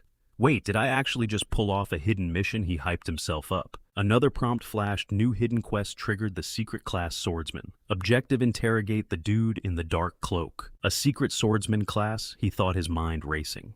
Cut to a bit later, Veron was stalking down a pitch-black alleyway, with our hero tailing him like a shadow. Earlier, he thought his eyes were playing tricks on him from a distance, but up close, zero doubts. The guy's ring was an exact copy of Geralt's. Didn't he claim to be a blade master? He pondered. Crazy how taking out that one guy dragged me into this mess. Guess the RNG gods are finally blessing me. Suddenly he blinked. Wait, did he just vanish? Where'd he go? With lightning speed, Veron snatched him by the windpipe and slammed him ruthlessly straight into the dirt. Leveling the tip of his blade at MC's face, Veron sneered, Well, got a little rat trailing my every move, huh? His eyes narrowed dangerously. Flicking MC's glowing pendant up with the edge of his steel, he growled, Where exactly did you score this? His patience was already totally fried. Grinding his teeth, he barked, Spit it out. That artifact belongs to someone way out of your league. Gasping for air, MC choked out, I pulled it from a gotcha roll. Furious, Veron viciously slashed him across the chest. Warning sirens blared in his head. HP critically low, dropping under 5%. Ah! He shrieked, and Veron scowled, visibly disgusted. Are you messing with me right now? Struggling to his feet, our boy wheezed. I'm being dead serious, man. Listen, back in Lindirk City, there was this boomer. Before he could even drop the whole lore, Veron yanked him up by his chest plate. Give me his exact description, now, he demanded. White beard, gray hair, creepy old robes, MC stammered. Releasing his grip, Veron muttered, So the rat's been hiding out in Lindor. Who even is that guy? Our hero coughed out just as a green aura flashed, HP fully restored. In the underworld, Veron explained coldly, he's an S-tier fugitive. They call him Laro, the high-stakes gambler. Wait, so he's basically a mobster. Batman MC thought, mind blown. My current bounty is to hunt that ghost down. Veron casually dropped.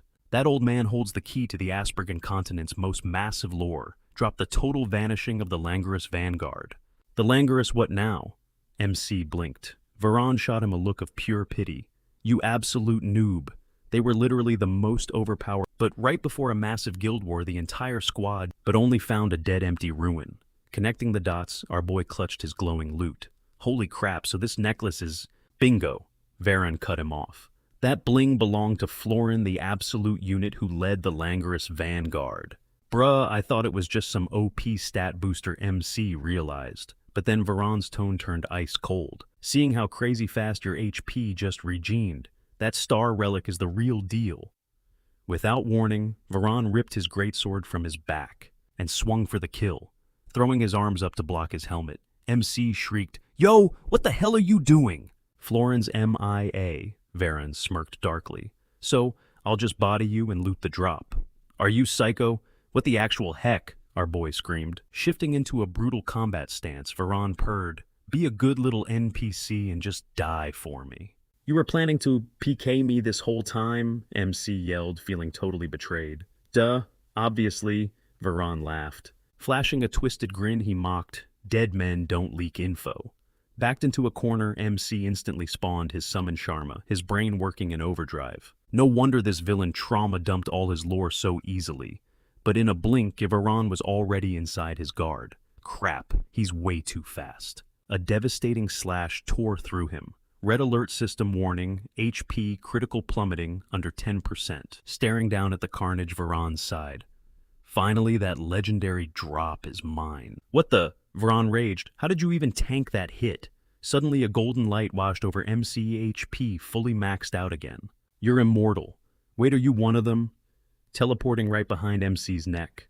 Varan whispered, "What's the slang you freaks use? A player. I've heard the rumors, but I don't give a damn. Even if you respawn, I'll just spawn camp and slaughter you on loop." He launched another lethal blindside attack. Grinding his teeth, our boy locked in. All right then. All he needed was a few seconds to breathe, but Varan was already in his face, sneering. "Did you seriously think I'd just stand around and watch you heal?" Bam! Varan launched another brutal strike. The system flashed a massive warning. His health was dropping below 3%. One more hit, and it was game over. He let out a ragged breath. No way! His vision started fading to black. He was actually passing out just like that. Suddenly, a chilling voice echoed. Robin stepped out, his tone dead serious. "A true swordsman trusts nothing but his blade, surrendering his entire soul to the steel." Looks like someone forgot this is a highly classified operation. The MC's eyes shot wide open. Wait, what the heck was happening right now? Whoa! Robin effortlessly parried Varan's massive strike. He glared down at him disgusted. "You didn't just leak our intel to an immortal, you completely caved to your own greed. Acting like a rabid mutt." Robin branded him a traitor, his voice colder than ice, passing down an instant death sentence.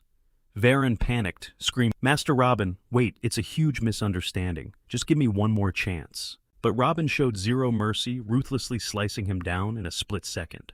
"Save your apologies for hell," he muttered. The MC froze in pure shock. Did he just flat out execute him? Then Robin locked his deadly gaze on the protagonist. "You're up next." He slowly stepped closer. "You've seen way too much. I'm sure you know how this works." A cold sweat drenched the MC. Varan was terrifying, sure, but Robin, this guy's aura was just monstrous.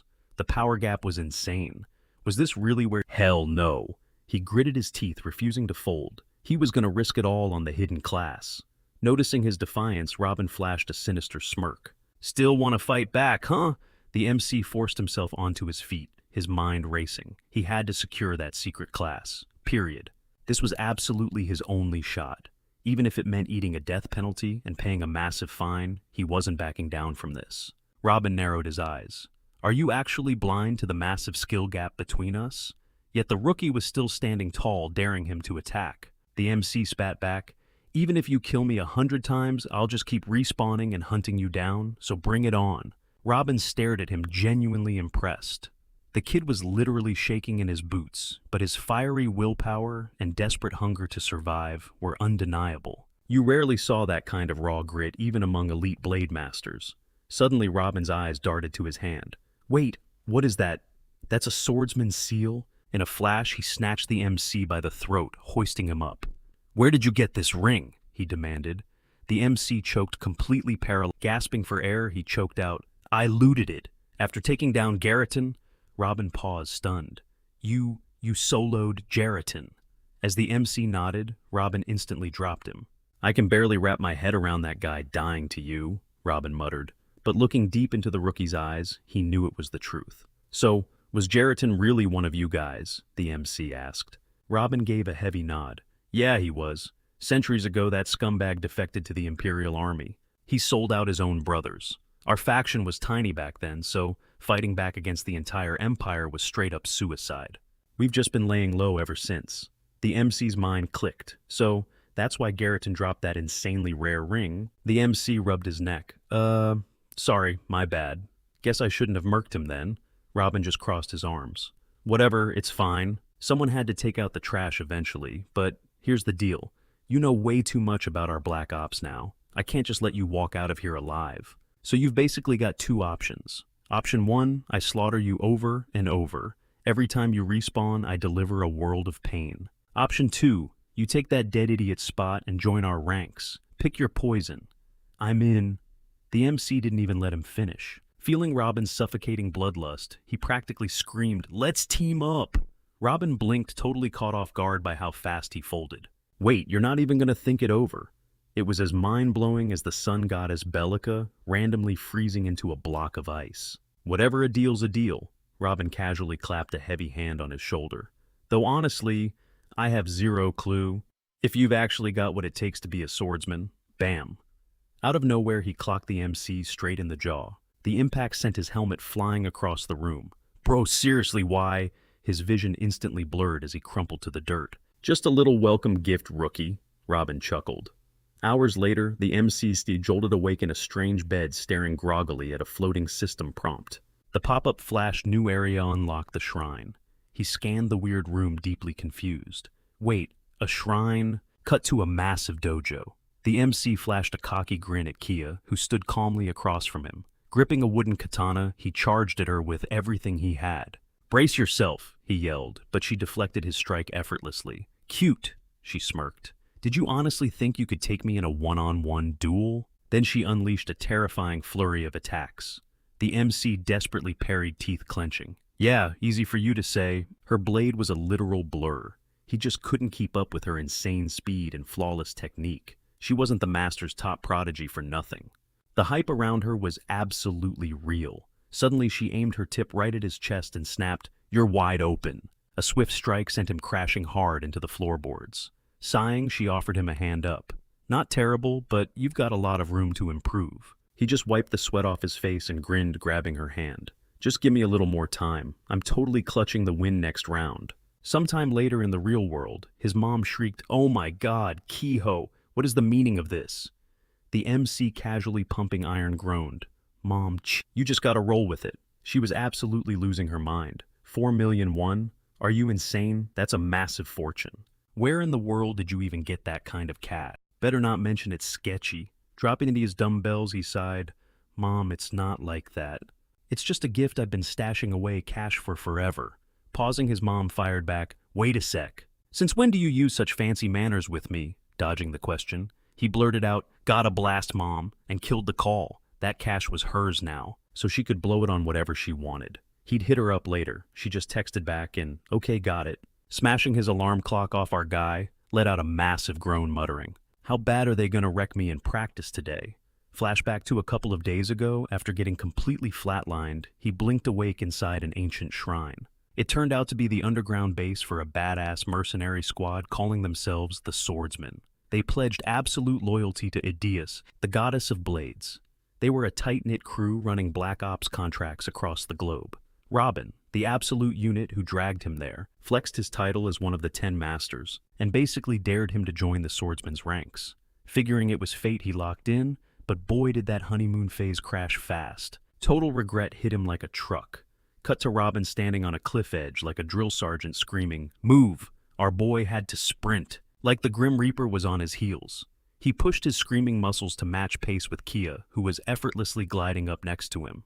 The brutal grind never stopped. "Forget the fundamentals and you're dead meat," Robin roared. Skipping the basics wasn't an option. The physical toll was absolutely insane, making him realize why this guild had barely any members. Nobody could survive this hell. Plus, most of their gigs were highly classified, state-level secrets. So, memorizing the political map of every single nation was mandatory. He had to cram intel into his brain like a supercomputer. Honestly, if you asked him how he didn't snap, the answer was 3 letters, Kia. She was literally the sole reason. He hadn't rage quit his swordsman path and uninstalled the game entirely. During one breather, she waved him over, raising an eyebrow. "What's eating you?" she asked. He just shrugged, just spacing out. Deep down, he was totally freaking out over bagging their very first official mission. Smirking, she told him, sweating bullets was normal. Just don't completely throw the match. Pounding his chest with fake confidence, he fired back that he was officially a swordsman now, and he knew the drill inside out. Spinning on her heels, she laughed. "All right, chill out. You're stressing way too much. Just try not to die out there," she threw over her shoulder. Stepping forward, he called out, "Bet. Catch you back at the shrine." Kia. Watching her fade into the distance, he hyped himself up. "All right, next stop Aspergan." Fast forward, he touched down in the bustling city streets. Strutting through the crowds, it finally clicked that he'd survived that hellish boot camp and was legit a made man in the syndicate.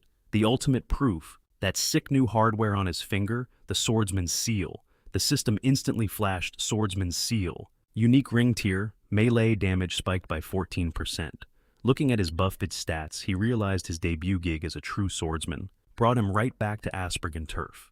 The glowing system window popped up, Super Battle Quest S-Class. His objective tracked down some freaky paranormal energy lurking in Aspergen's northeast sector. The client was the heavy-hitting Order of 14 Knights. The payout a massive question mark. Glancing at the sky, he remembered airships usually launched from here straight to the freezing snow plains up north in Langlos, and the player count in the zone had absolutely skyrocketed. Eavesdropping on a passing duo, one guy bragged he was hoofing it this time. With his tricked-out speed boots, "I'll cross the map in a split-second watch," he hyped up. His buddy scoffed, "Duh, bro, it's magic tier." Our MC just grinned thinking, "That's wild." Suddenly, the first player flipped the topic, totally confused about why troll hides were suddenly costing an arm and a leg on the market. His partner just smirked, "Who cares? More profit for us. Let's just farm them." Overhearing this, our guy realized that just a couple of months back, the entire server was mindlessly grinding slimes praying for random magic drops. But look at them now. The server's overall gear score had massively leveled up. Right then, desperate screams shattered the peace. A solo player was boxed in by a sketchy mob, crying out that his entire hard-earned loot stash from the Valinko hunting zones had just been hijacked. The thugs demanded a fat ransom if he ever wanted his gear back. The crowd started whispering, "Valinko zones." Rumor had it, the server's #1 guild was ruthlessly monopolizing that whole map. Only the sweatiest players rocking magic tier artifacts were getting targeted like this. Word on the street was they were booting casuals and NPCs out, entirely creating a massive monopoly to funnel raw materials to mega corporations. Man, tough break, our guy thought. That poor dude just rolled the worst possible RNG running into them. Cut to a nearby dungeon entrance where the toxic guildies were blocking the cave. One of the goons barked, "Yo, I already warned your broke self.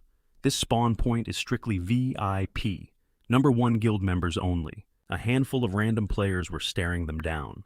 One brave guy stepped up demanding, "What's your problem?" Instantly, a guild enforcer snatched the guy's wrist, glaring holes into his soul and hissed, "Are you gonna walk away quietly? Need a hand," one of the thugs sneered, pointing. Right there, some dude was practically bawling his eyes out. The thug snapped, "Well, did you bring the cash? Do you have any clue how much that artifact you scratched is actually worth?" Catching sight of our boy out of the corner of his eye, the thug scoffed, "And who the heck is this?" Mose just smirked. "These hunting grounds are public property, literally open to everyone. Who gave you clowns the right to gatekeep?"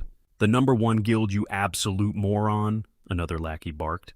"Back off before we make you." Our MC just let out a heavy sigh, murmuring, "First you try to hijack a public zone, and now you're trying to flex on me." Honestly, the audacity was at an all-time high. These guys were nothing but bottom-tier garbage. Triggered the thug's base turned beet red as he threw a wild punch, screaming, "Eat this, you punk!" But Mose was insanely faster. He countered with a brutal strike, launching the guy through the air like a total ragdoll. His buddy shrieked, "Bro!" Whipping around to face his crew, he jabbed a shaky finger at our MC and roared, "What are you all just standing around for? Jump him, you are totally done for, loser." A system alert popped up warning that the #1 guild had officially marked him as an enemy. Rolling his shoulders, Mose cracked his knuckles. He wouldn't even need to use Sharma for a trash mob like this. A rival swordsman lunged forward, swinging his heavy blade and screaming, "Take this trash!" But our boy effortlessly sidestepped the sloppy attack and countered with a devastating hook to the jaw. He casually strolled forward, dropping every single goon that crossed his path, while the survivors panicked, yelling, "Who the heck is this monster?" Hoisting a quivering thug right off the ground by his collar, Mose deadpanned, "Me, I am literally just a gamer trying to farm in this zone." The remaining guildies were sweating bullets, completely paralyzed. Like, were they supposed to just watch their crew get absolutely clapped? Suddenly, this heavy footsteps, demanding to know what the massive commotion was all about. His men practically cried out in relief. Boss Saksa, this guy was the top dog, the absolute worst bully of the #1 guild. The bruised goon scrambled back, pointing a bloody finger at Mose. "You are finished. You are so dead." Do you have any idea who you are messing with? This is the legendary Saksa, the guildmaster, and a verified ranker. The lackey aggressively gestured for Mose to look. Pinned to Saksa's chest was a shiny bronze badge, an ultra-rare flex, only awarded to the top 9,000 players globally. The crowd was shook. Was this some kind of sick joke? What on earth were they supposed to do against a literal pro? Mose narrowed his eyes, thinking back. While he had been off grinding with his swordmaster, the game of Circuit had received a massive update. The biggest new meta was the official leaderboard. Barely 3 months ago, a player's tier was purely based on clout and popularity, but now the Information Guild was tracking actual player stats and hard numbers. Word on the street was that over 310,000 sweaty tryhards were fiercely grinding for a spot on that leaderboard. Snapping back to reality, Saksa ground his teeth and roared, "You brain-dead idiots, did you forget our guild literally holds 7 rankers? We are already lagging behind on our loot drops. Scram all of you before I call in the heavy backup." He then leveled a glaring finger right at Mose, snarling, "You are gonna pay dearly for touching my crew." But mid-sentence, Mose blitzed forward and delivered a skull-crushing hook, burying the boss face first into the dirt. Channeling a menacing raw aura into his palm, Mose taunted, "Go ahead. Call your whole squad, your backup, literally everyone." Summoning his gleaming blade from thin air, he whispered, "Let them watch your entire little empire burn to ashes." With a blur of motion, he unleashed a flurry of devastating slashes, before casually strolling. The battered goons were left groaning in his wake. "Abort, we gotta bounce!" they shrieked, sprinting for their lives in the opposite direction. Mose dusted off his hands. Well, that was easy. Just then a system ping reminded him that the premium airship ride he had booked was blasting off in exactly 10 minutes. Glancing at the timer, he cursed under his breath. He had been so hyper-fixated on clapping those toxic scrub that he almost fumbled his actual quest. Kicking into overdrive, he dashed toward the launch pad. Minutes later, the massive, majestic Dawn Velis airship loomed into view. Once aboard, he gazed out the panoramic windows, totally mesmerized. Damn, this view is insane. Suddenly, a tall guy named Kalauer strolled up, asking, "Yo, man, are you here for the main quest too?" Mose met his gaze and gave a brief nod. Kalauer eyed our boy up and down with intense focus, prompting Mose to offer a respectful bow. "The absolute truth only answers to the blade," he greeted formally. Kalauer returned the traditional swordsman's salute, while Mose silently analyzed the dude's heavy, dominating aura. Triggering his insight skill, a glowing panel popped up. This was Mose's broken one-of-a-kind perk, letting him scan the hidden stats and levels of literally anyone in the game. The readout flashed level 91. Mose's eyes went wide with sheer shock. Breaking the silence, Kalauer chuckled, admitting he definitely did not expect to run into a fellow blade master. "I am Kalauer," he introduced himself, a swordsman repping Lao Swan. Our MC smiled back. "Name is Mose, fighting out of asparagus." Rubbing his chin, Kalauer murmured in it, "Things must have hit the fan up in the Northern Territory." When Mose asked what gave him that vibe, Kalauer just smirked, telling him to do the math. I mean, why else would 5 high-tier whales be crammed onto the exact same blimp? Confused, Mose asked who these VIPs were. Kalauer waved a hand, saying he was heading over to check them. "Want to tag along?" Mose grinned, admitting his curiosity was definitely piqued. Kalauer let out a booming laugh. "For real? All right, then keep up." They pushed through the VIP double doors, and Mose's jaw practically hit the floor. "Whoa," he breathed out, completely awestruck. The energy in this room was absolutely god tier. Stepping deeper into the lounge, Kalauer gestured around. "Take a look, Mose. This room is literally stacked with some of the most overpowered." Naturally, he scanned the heavy hitters posted up around the table, and realized these guys are straight up the absolute legends of the continent. Aurora, a level 201. Triple Crown Merc crossed his arms and scoffed. "Did these runts seriously show up for our raid?" Right on cue, Yvonne, a level 217 boss from the 5th Gen Bin Caravan chimed in, saying they totally looked like absolute deadweight. He knew deep down they could easily hold their own. Suddenly, Hare, a level 186, elite from the 14 Knights, dropped a bombshell. They might not look like much, but one of them is actually packing an Immortal's Blessing. Chilling right beside him was Sire, another knight, clocking in at level 155. Our boy locked eyes with Hare, his mind racing. Wait, does this dude know me? Before he could spiral, the Crisis Swordmaster, Gon, sitting at an insane level 244, broke the silence. He mentioned hearing rumors about some random drifter who actually unlocked the swordsman class. So, The protagonist stared him down, absolutely completely shook. Hold up, level 244. The blade hierarchy goes from basic swordsmen to masters, all the way up to grandmasters. Hitting grandmaster is the ultimate peak of the sword, the absolute dream for anyone surviving the shrine's brutal grind and scoring that legendary seal. So, this guy sitting right here is the literal GOAT, the unmatched king of kings. He quickly dropped his name and Calloware staring. What about him? Calloware pitched in his intro as well. Gon just chuckled a deep rumbling sound and declared, "Young blade standing your ground against a grandmaster without breaking a sweat, a seriously bright future awaits you." Boom. A sleek system prompt flashed right in our hero's face, announcing he just unlocked a super rare hidden achievement. Encountered a ghost blade. He had actually crossed paths with one of the only two legendary ghost blades in existence. Instantly, his strength stat bumped up by 2 points. He was totally a hidden achievement. Just for breathing the same air as this guy. Getting free stat points just for a meet and greet with a grandmaster was insane. Just how utterly busted was this squad? No cap in S-class raid absolutely requires a roster full of total monsters like them. Suddenly, a static-filled voice blasted through the comms. "Attention crew, this is Captain McGroffin piloting the airship Dawn." He hyped them up, announcing their imminent descent into the frozen north of Langless. Their flight was wrapping up, but the real bloodbath was just kicking off. "May the ultimate blessings of Belitza and Belus watch over your souls." Gon casually waved his hand, suggesting they hash out the raid strategy once they touched down in Langer. "Say less, I'm down," our guy agreed. But then his jaw dropped. The glowing system interface violently updated, screaming that the mission difficulty just spiked. A super battle quest now sitting at a terrifying double S tier. The objective: hunt down the chaotic supernatural energy tearing the client paying the bills. The Order of the 14 Knights. The payout unknown. He panicked, wondering if the death rate just doubled along with the rank. Cut to a bit later, deep in the brutal north of Langless, locked inside the Snowwall Fortress. Aurora slammed his fist on the war table, growling. The quest difficulty just shot through the roof.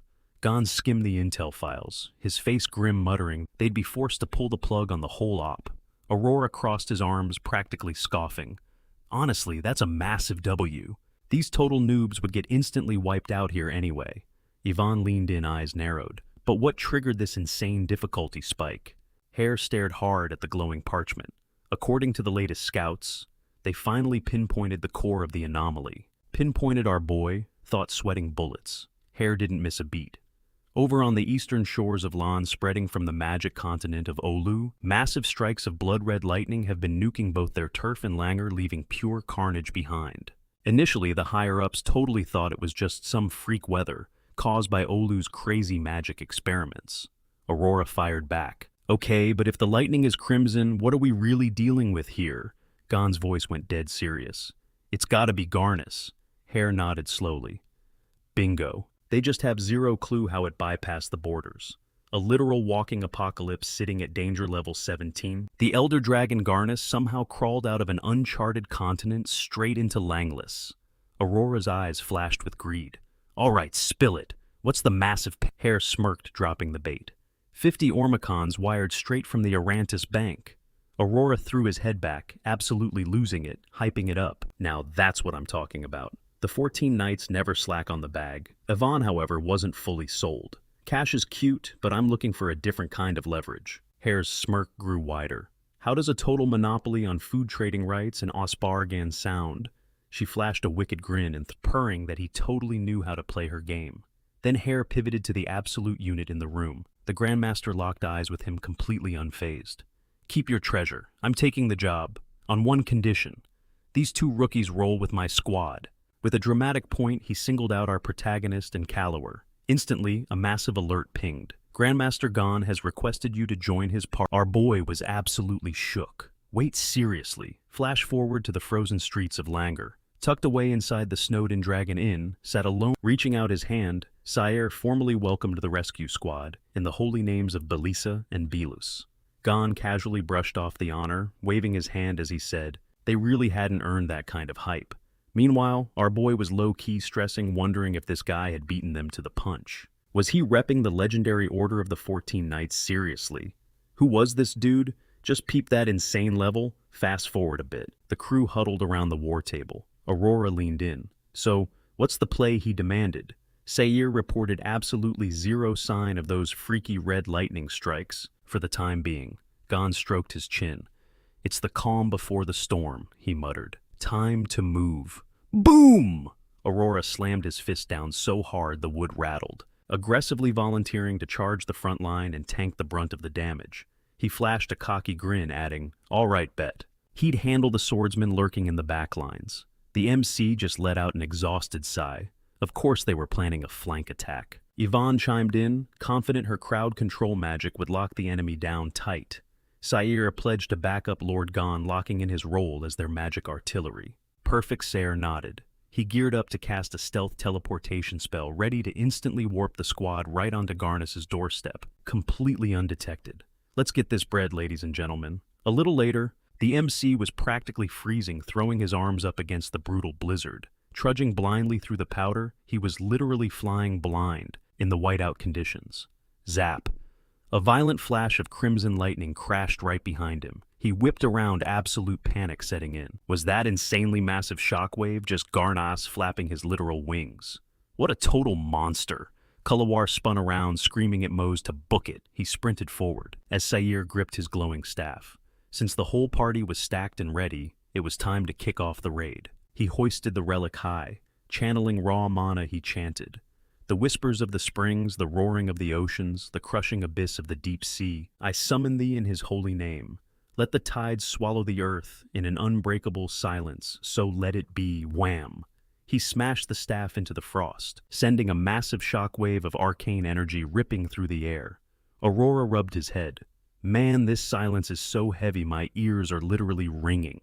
The MC stared at his violently shaking hands. This magic was no joke. It was sending literal chills down his spine. Sayer's voice echoed again. Oh, invincible Belika, our all-knowing goddess. Oh, Belus, our ruthless yet totally just protector. Twin deities ruling the cosmic tides of the endless heavens, cursed to remain forever apart.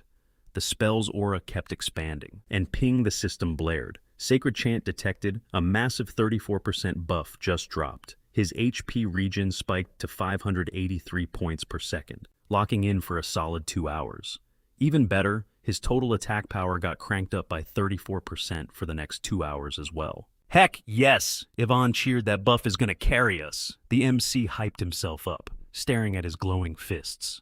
The raw energy was literally surging through his veins. Now that is a god-tier support carrying the lobby. Suddenly, a terrifying crunch echoed from the cliffside. The MC jerked his head back, his heart jumping into his throat. What the heck was that? He yanked his blade from its scabbard. Looks like the boss is right on top of us, he warned. Heads up, squad. The whole team snapped into combat stances. The MC frantically scanned the perimeter, but boom! The beast materialized right behind his back. He spun around, absolutely gagged. Bro, is that a whole freaking dragon? Before he could react, the beast's maw lit up with a blinding, terrifying energy. It unleashed a hurricane of wind, with its wings throwing the MC straight into the dirt. His legs turned to jelly. I'm literally going to get wiped. He was totally paralyzed with fear, ready to kiss his life goodbye. Then the dragon unleashed an apocalyptic inferno. The MC threw his arms up in a desperate block, but Aurora slid in like a massive wall, slamming his shield down. What are you doing touching grass? He roared. Get your butt to the backline, you idiot, in a clutch move. Yvonne whipped out a magical bind, lassoing the dragon's jaws, shut tight. Zip it for a sec, big guy. Okay, she smirked. Gon immediately praised her. Huge W, Yvonne. Now we counterattack. Gon completely unhinged, winding up his massive broadsword and unleashing a devastating slash. Eat this! Panting heavily, Gon grinned. Knew it. This lockdown play buys us some desperately needed time. Sayer nodded, confirming, absolutely. It's working. The MC broke into a massive grin. So this is how the top-tier pros play the game. But a split second later, the dragon violently wrenched its jaws apart, snapping the magic binds like twigs. Brace for impact. Gon roared. Aurora ordered the team to stay behind him. He aggressively charged the beast, deflecting the lethal strike with his shield. Sending this right back at your ugly mug, he taunted. A colossal shockwave erupted from his shield, colliding head-on with the dragon's devastating breath attack. Sayer tightly shut his eyes, praying intensely. Almighty gods have mercy on this pathetic mortal. Let the sacred light obliterate our foes. Boom, a gigantic glowing rune instantly materialized right above the boss, blasting down a blinding laser of holy energy. The system pinged again. Dispersal skill activated. For the entirety of this debuff phase, all enemy-based stats are massively nerfed. Duration 2 hours. Aurora flashed a savage smile. "Now we're talking," he cheered. Then, the piercing energy from his shield totally shattered the dragon's inferno. He wiped the sweat from his face, grumbling, "Damn. This boss is built different, huh?" The MC was absolutely stunned by his own sudden power spike. It was giving him major flashbacks to that insane raid against Gira 10. Hold up. NPCs can seriously level up just by equipping a rare weapon, but before that could even sink in, the massive dragon violently battered the air with its wings. Aurora yelled, panicked, "Wait, is it seriously gonna dive bomb us?" Yvonne screamed back, "Hell no, we are not letting that happen. Bind him up, White Rose." Thick glowing vines exploded from the ground, wrapping around the beast. Yvonne strained violently to maintain the grip, gritting her teeth and warning that her magic was practically at its limit. The monster's raw strength was just too insane. Heyer desperately told her to hang on for just a few more seconds. He was actively charging up a spell and just needed to get air. A split second later, massive ethereal wings ripped out from Heyer's back, launching him straight into the atmosphere. I literally just stared, totally starstruck, like, okay, that's breaking the trance. Calloware sprinted ahead and roared, "Mose, we gotta move! The boss is tied down. This is our only opening." Mose bolted right behind him, yelling that he was on it. They launched themselves into the air for a sick combo attack, but the colossal beast instantly locked its terrifying reptilian eyes dead on them. With one casual swipe of its wing, it swatted them down, slamming them violently into the freezing snow. Calloware groaned. "Crap! Mose, you still breathing?" Mose choked out, "I'm still alive." Mose clenched his jaw, brutally determined to pull this off. It was obvious this absolute unit of a monster had... Suddenly, Gon swaggered past them with a cocky little smirk. "My dear swordsmen," he called out, the sheer pressure of his aura making everyone physically tense up. He told them to push past their limits to hit faster and strike way harder. He reminded them that the perfect synergy between a raw blade and flawless technique is the ultimate cheat code for any true... That was the insane level of mastery they needed to aim for. Without even breaking a sweat, Gon blasted a blinding shockwave of energy, slicing a massive bloody gash straight across the dragon's throat. My jaw actually hit the floor. Holy crap. Level 388.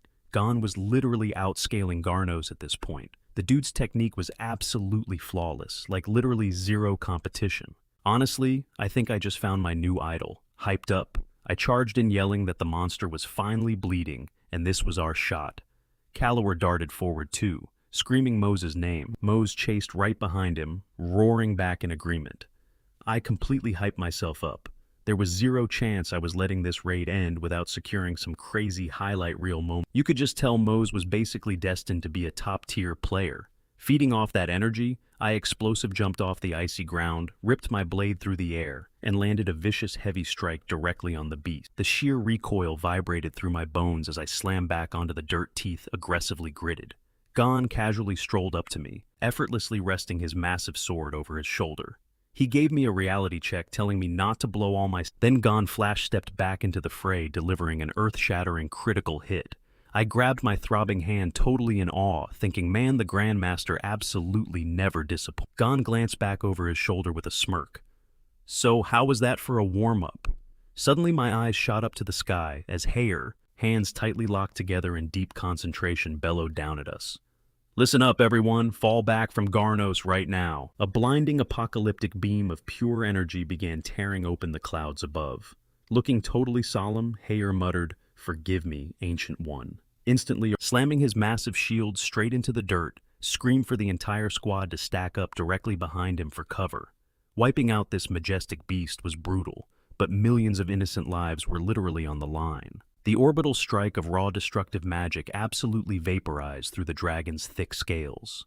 A retina-burning shockwave of pure white light violently washed over the entire battlefield. When the dust settled, the colossal boss completely seized up, before crashing lifelessly into the frozen earth.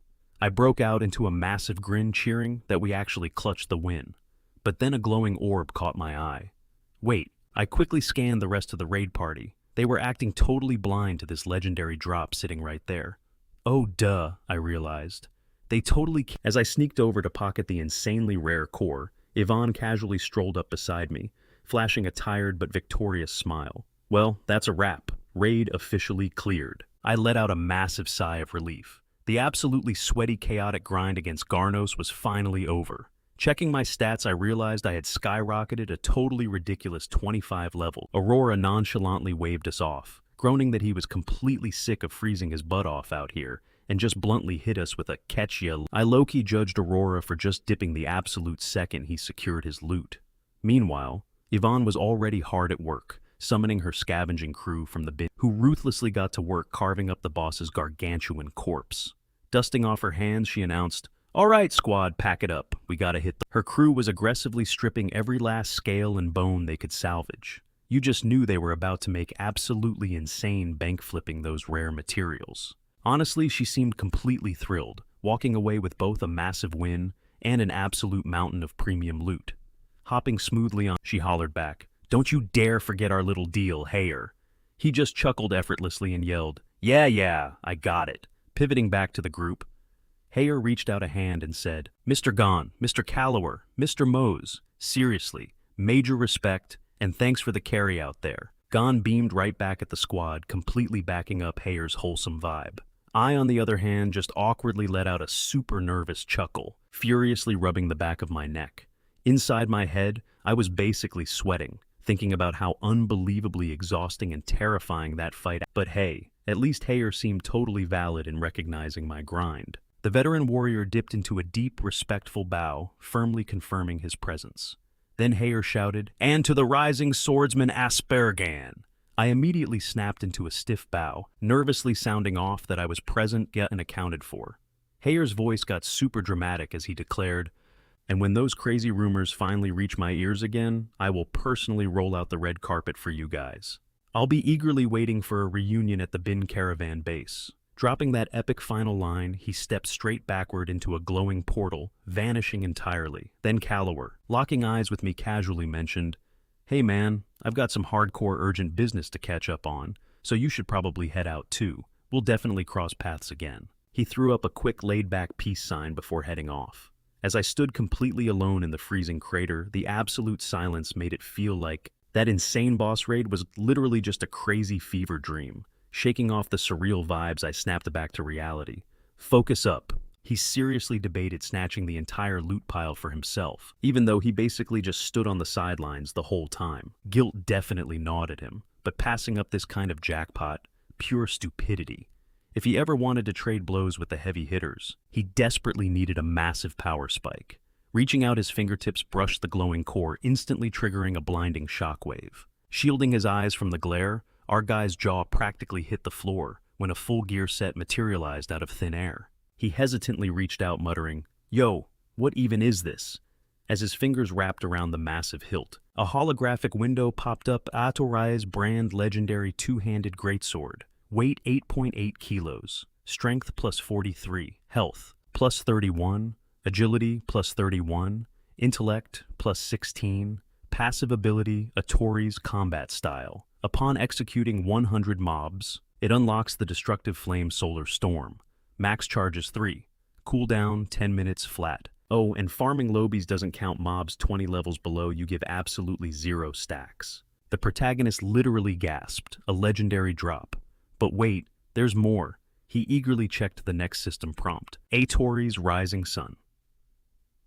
Armor legendary grade 5 out of 6 pieces. Mind Atori's heavy helm.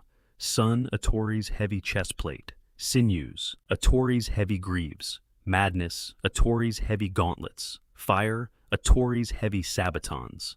And rounding it out, Brand Atori's two-handed sword. Total stat boosts: strength plus 87 health plus 77 dexterity plus 84 intelligence. Plus 59 3-piece set bonus movement, speed boosted by 34%, plus 1 extra charge of unbridled flame solar storm.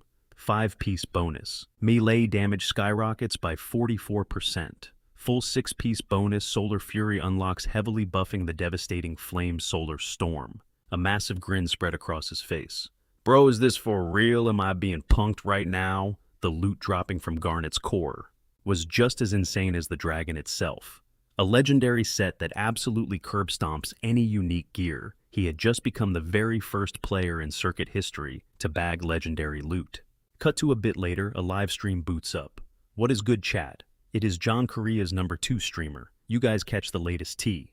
The Information Guild dropped a massive bombshell yesterday morning. A full-blown ranker battle is coming, and it is open to everyone, up until now. The ranking system was basically a glorified stat check algorithm, but moving forward, things are getting hardcore.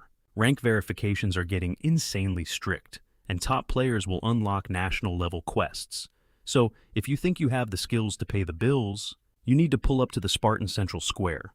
Meanwhile, our MC collapsed onto a park bench, sweating from a heavy jog deep in thought. Ever since he locked in on grinding his circuit power levels, he'd been hitting the pavement daily to max out his real-world stamina.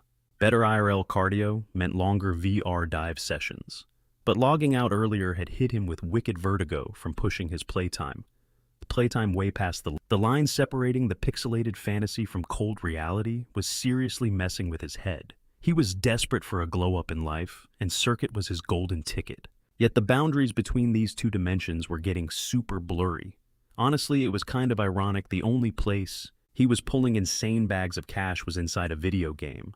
That realization sparked a fire in him. It was time to level up his real self and treat this game like a career. Could he really just treat circuit as a casual hobby anymore if he uninstalled? Right now, would he just go back to being another NPC blending into the crowd? Hell no. Being broke wasn't magically going to fix itself. Brushing the doubts aside, he made his choice. He was heading back to the digital battlefield, his true home. Fast forward a bit, our boy is strolling down the street absent-mindedly inspecting his hands. Muttering to himself, he confirmed he'd dropped his new armor off at the blacksmith. Glancing around to make sure the coast was clear, he whispered, "Zero chance anyone spots me here. Inventory." A massive blade materialized in his grip. Man, an actual legendary drop. I wasn't dreaming. Suddenly a searing pain shot up his arm. Wait, what the hell? Why is this thing burning me? Boom! A blinding shockwave erupted, wrapping his entire body in raw, crackling energy. He clutched his temples, groaning, "Ugh, damn it!" Feels like my skull is splitting open. A system chime rang out. Passive skill unlocked to Tori's combat style. Blinking through the pain, a flood of holographic combat stances flickered rapidly across his vision, downloading straight into his brain. Staring at his glowing palms, he breathed out, "A passive skill. So that is the gimmick." Out of nowhere, voices echoed nearby, spidey senses tingling. Just around the corner, some dude was chatting away. No cap, his level has to be totally cracked, right? For sure. Our MC took a sneaky peek and thought, "Whoa, guy is just casually FaceTiming on a crystal orb." A smirk crept up.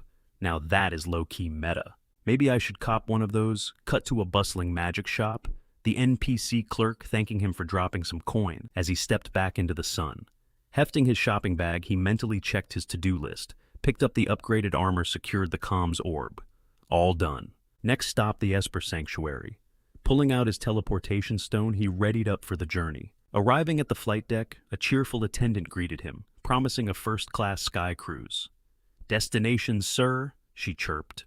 Looking dead ahead, he replied, "Wyvern Caravan Route." Escorting him up the boarding ramp, she smiled and suggested he book a ride on Rowandel's white horse. Our guy knew he had to shadow her. Pushing through the doors, he let out a heavy sigh and muttered that he had just handled the sanctuary himself. Figuring a quick message would do the trick, he skimmed over the crumpled piece of paper. Suddenly, Kia rolled up, crossing her arms. "What's the holdup? Am I going to have to babysit you all day?" Catching her gaze, he blinked. "Wait, you're tagging along." Flashing a wicked smirk, she shot back, "Duh. We've got a co-op mission, remember?" Cut to a little while later at the massive bin caravan. Stretching out his stiff shoulders, our boy groaned. "Man, we actually blitzed our way to Langer way faster than expected." Kia pointed straight ahead, her eyes gleaming. "Check it out, Mose. That's the bin caravan tower, the ultimate hub for absolute mega trades." He stared up at the colossal structure, completely awestruck. "Okay, that's actually insane." Right then, a slick-looking dude stepped up. "Miss Kia, Mr. Mose, welcome." This was Russell the Silver Master, a high-ranking VIP from the Information Guild. A sly grin spread across his face as he sized them up. Stepping into a gravity-defying elevator, Russell casually mentioned they were already rocketing past the 81st floor. Levels 80 through 90 are exclusively VIP suites, he explained. You two will be crashing on floor 88. Inside the smelting chamber, Kia cut to the chase. The boss sent you right, cracking a door open. Russell nodded. Yeah, he'll drop the full briefing once he gets here. Shutting it tight, he stepped uncomfortably close. Before we dive in, fair warning. Every single word spoken in this room carries the exact same authority as Master Robin himself. Giving a deep bow of respect, Kia locked in. As a Spartan swordsman, the blades he called upon are ready and waiting. Flipping open a classified dossier, Russell locked eyes with them. You two were handpicked to execute a brand new Black Ops mission for some heavily restricted artifacts gear that absolutely cannot fall into the wrong hands, just got smuggled straight into Bin Caravan. They're calling it the Yulsine Rhapsody. Specifically, we're tracking down Rhapsody pieces numbered 7 through 14. Our guy glared up at him. So, what's the play? Russell didn't miss a beat. They're dropping them in a high-stakes auction on the penthouse level very soon. Since this place is run by hardcore merchants, nobody can just steal merchandise once it's logged in. Not even us. Your job outbid everyone and secure the bag legally. Kia, you're going deep undercover. You'll crash the auction playing the filthy rich aristocrat Marie Ariani. And Mose, you're her lethal shadow, a personal knight named Maxim. Flash forward and the duo is already pulling up to the ultra-luxurious gala. The head butler's voice echoed, welcoming the esteemed Ariani family from Para. As Kia strutted into the ballroom, our boy trailed behind, instantly realizing every single eye was glued to her. If they wanted a seat at the auction, they had to mingle with these absolute snobs. Honestly, off to a killer start. Suddenly, a total mean girl glided over, sticking out her hand with a fake smile. Welcome, darling of the Ariani family. I am Akasita von Ram. Care to join our table, assuming it's not too much of a bother? Pinching the hem of her ridiculous dress, Kia gave a perfectly executed curtsy. Oh, not at all. I'd love to. As they followed Ram through the VIP section, our guy scanned the room, his danger sense tingling. Why was everyone snickering at them? Hitting the table, Ram smirked. Ladies, meet the illustrious Lady Marie. The other rich brats immediately burst into catty laughter. Oh my God, sis, you did not just bring her here. Our boy was practically fuming, but Ram just waved a manicured hand. Oh, my apologies, I was simply trying to show respect by mimicking your quaint little para accent. Word on the street is your little hometown is famous for, what was it, growing grapes. You guys own vineyards, yeah. Kia didn't flinch, hitting back with a cool, spot on. A massive empire of them, actually. One of the fake blondes gasped. No way, so she literally bought her noble title with dirt and farming. The chick next to her scoffed, bragging, well, the Akasita bloodline is ancient royalty. We've got a long lineage of elite sorcerers who pulled their raw power straight from legendary artifacts. And every single one of them served the king. Honestly, the Ariani clan needs to stay in their lane, especially with that dirty elven blood mixed into their veins. I mean, I simply cannot fathom looking like one of those cheap slaves they auction off in the basement. Another girl fake gasped. Oh my God, I was wondering why her necklace was slapped on backwards. Turns out she's just a clueless peasant. Flashing a toxic grin, Ram snapped her fingers at her guard. Be a dear and fix the poor girl's jewelry, will you? The hulking knight stepped up, grunting. Right away, my lady. Reaching his massive hand straight toward Kia's neck, he sneered, don't take this personally, little lady. Just following the boss's orders. But before he could even brush her skin, bam! Our boy intercepted his wrist with an iron grip. Keep your filthy paws off her. Mose snarled, his eyes completely dead. Or do you actually have a death wish? The snob shrieked in pure terror, while Kia just sighed. Oh, for heaven's sake. Are all Akasita knights this brain dead, or is he just a special case? The mean girls lost their absolute minds. Excuse me, what did you just call him, you little rat? How dare you? But Kia completely flipped the script, her voice echoing with absolute authority. You arrogant fools, a true lady graced you with her presence, and I intended to handle this little spat with the dignity and grace of true high society. Snapping her fan open and pointing it dead at Ram's face, she roared, But I, Marie, of the Ariani family, refuse to swallow this disgusting disrespect from the— So, here's how this goes down. I officially challenge your guard to a duel to the death against my knight. Let's see who really holds the honor here. Maxime, are you ready to crack some skulls? Gripping his hilt, our boy smirked. Always my lady. I am Maxime, the vanguard blade of the area. With a metallic shing, he ripped his blazing sword from its scabbard flames erupting into the air. And I will slaughter anyone who disrespect would be his. The whole room instantly started buzzing with whispers. A duel right out of the gate. Talk about a wild debut. The Akase bloodline wasn't going down without a fight. The noble girl shrieked, "Ulf, my fearless knight, step up and defend our family's honor." The massive dude stepped up, bowing deeply. "As you command, my lady," he raised his heavy broadsword, roaring at the top of his lungs. That as a sworn knight of the Akase clan, he would protect their pristine reputation. Our boy just smirked, scanning his stats. Level 32. Honestly kinda mid. Ulf lunged forward, swinging his blade with brutal force. But the MC effortlessly ducked underneath the slash, mocking him. Way too slow, man. With lightning speed, our guy launched a devastating counterattack, completely obliterating Ulf's heavy chest plate.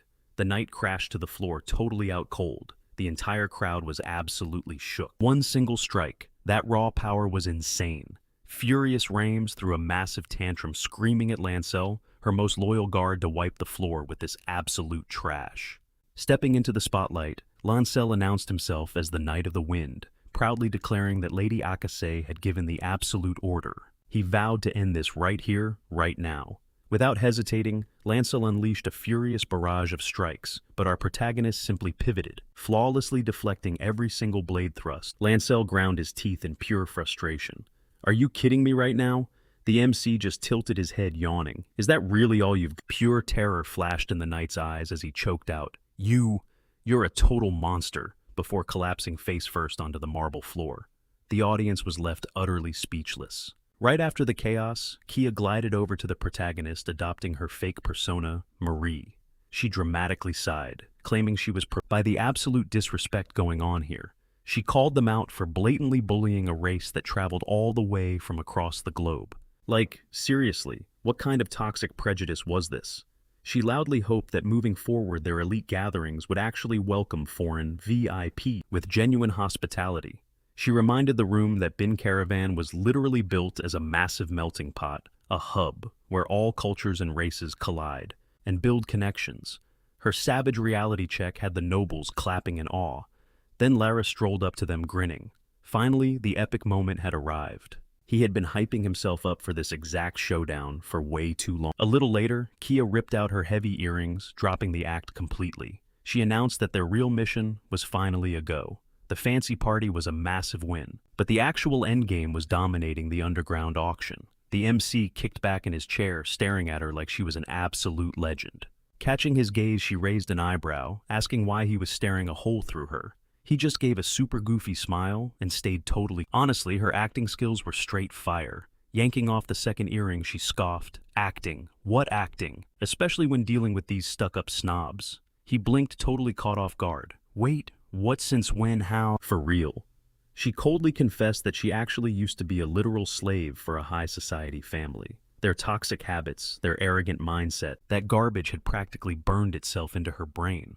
Honestly, as an oppressed half-elf, her first instinct was to just absolutely obliterate him right there. But that era was over. She was a lethal swordswoman now.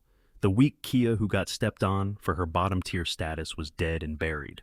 Dropping that heavy truth, she flashed a genuinely warm smile. Our boy immediately looked down, guiltily apologizing, but she just smacked his shoulder playfully and laughed, telling him it was all good. "Chill out, dude. Why do you look so terrified? They already mapped out the entire game plan." The boss man promised them a massive vacation once this job was wrapped, so failing this mission was simply not an option. Fast forward a bit, they were cruising in a sleek carriage. Kia ran the numbers they were packing 25 Ormikins and another 7,000 gold coins. Snagging the artifact on a discount would be totally clutch, but the night definitely wouldn't end there.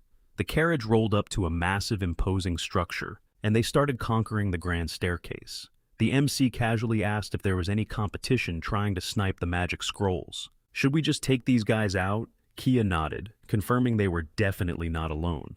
They'd have to play the bidding game just to expose who the rivals really were. Our guy smoothly adjusted his tailored suit, hyping himself up internally. This was it. Eden, the legendary underground auction house of Bin Caravan. They strutted straight through the heavy double doors, and he smirked. "All right, let's get this bread." Inside, the insanely hyped auctioneer finally took center stage, grabbing the mic. Ladies, gentlemen, and our VIP high rollers, may I have your total attention? Tonight and tonight only, we are dropping insanely rare loot that makes flawless diamonds look like cheap glass. From mythical relics hiding the universe's darkest secrets to insanely broken items that will skyrocket your stats, we guarantee your minds will be absolutely blown. So let's kick off the madness. The elite crowd went completely wild with applause as a mysterious cart was wheeled out under the blinding spotlight. The hype man screamed that the very first drop of the night was the index fingernail, belonging to the final princess of the completely wiped out Ezrindel kingdom. He dramatically ripped the velvet cover off the glass case, causing our MC to take a deep, shaky breath. "Stay focused," he whispered. Instantly, a glowing blue system prompt popped up in his vision. Lona Ezrindel's nail. Tier unique. The owner unlocks the hidden quest, the tragedy of the Ezrindel bloodline. Wait, so this weird drop actually triggers a side quest, he realized. Snapping him back to reality, the auctioneer roared. The starting bid is set at 3 Ormacans. Chaos erupted across the auction floor as a massive bidding war ignited. 3 Ormacans, 4517. The auctioneer's voice boomed through the speakers. 17 Ormacans. Do I hear 18? He slammed his wooden gavel down hard. Sold for 17 Ormacans. While the host hyped up the winner, our boy let out an exhausted groan, murmuring about how totally drained he felt. Kia elbowed him in the ribs, hissing at him to snap out of it. "Mose, the night is literally just getting started." He violently slapped his own cheeks. "Right, yeah, I need to lock in." Just then the announcer grabbed the mic again. "And now, for tonight's main event." Their heads snapped toward the glowing stage in shock as the host hyped up a masterpiece forged by the most brilliantly twisted composer alive. Feast your eyes on the Eulenspiegel Rhapsodies, Volume 7 through 14. Suddenly, a blinding system window popped up, classifying this drop as a unique tier. Our MC stared. A black info screen. "Yeah, this artifact is definitely built different." The host threw up 4 fingers, smirking at the crowd. "We are starting the bidding at 4 Ormacans." Absolute madness broke out. 6-8 wait, make it 9. Pointing straight into the frenzy, the MC roared, "Wow, 9 Ormacans. Any high rollers willing to raise the stakes?" Without missing a beat, Kia flexed hard. 25. Every single head in the room whipped around to stare at her in pure shock.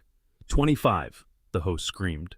"We got 25 Ormacans. Any takers?" The announcer nervously asked if anyone was brave enough to match it. Out of nowhere, Learo's voice sliced through the tension. 50,000 gold. That is 50 Ormacans. The host's jaw practically hit the floor as he scanned the room, while our guy leaned. "Who casually drops that kind of bag?" Kia immediately shot her hand out, gesturing for him to shut up and stay completely frozen. 75,000 gold, she screamed back. 75 Ormacans. The announcer completely lost his mind. 75 going once, going twice.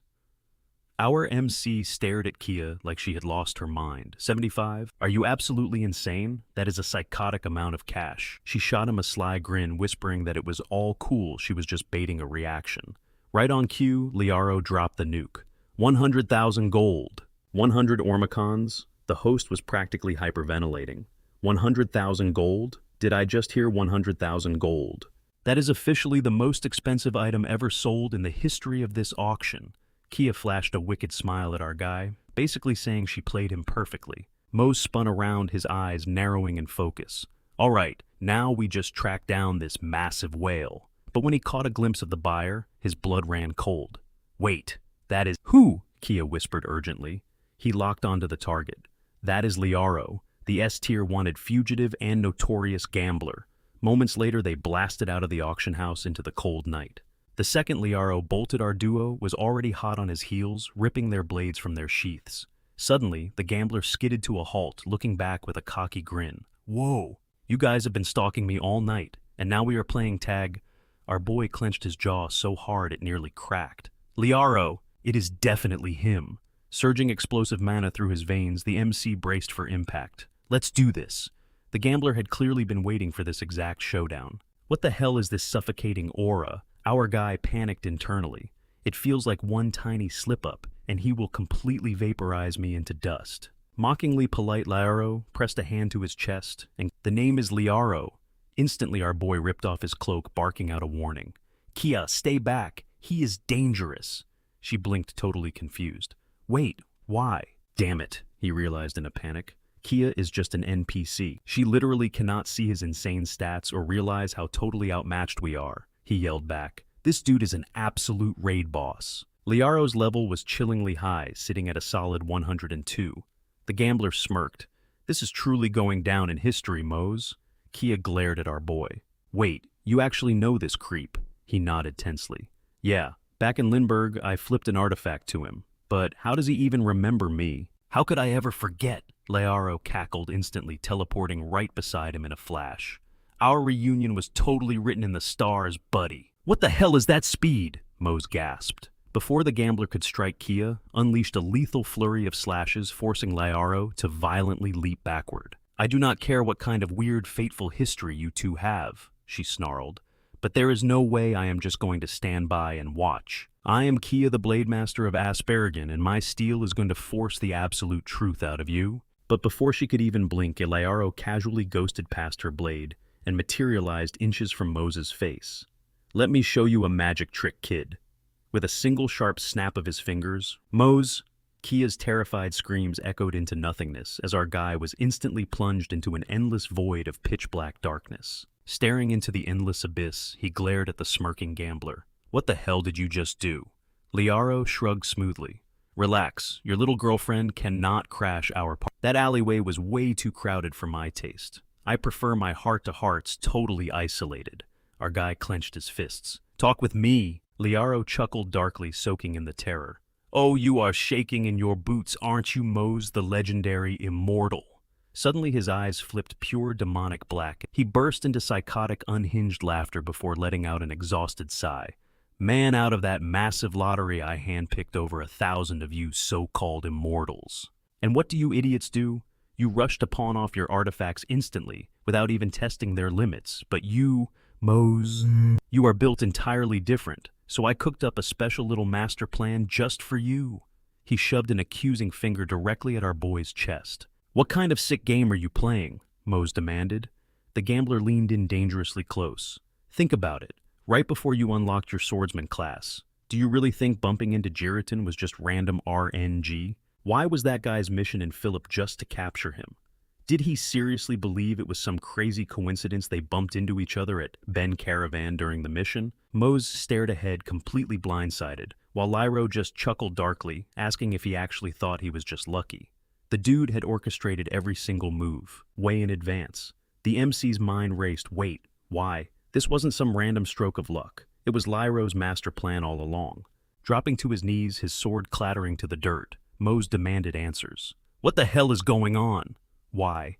And Lyro coolly replied that his endgame was simple: conquer this entire world using the immortals. Crouching right in front of him, he smirked.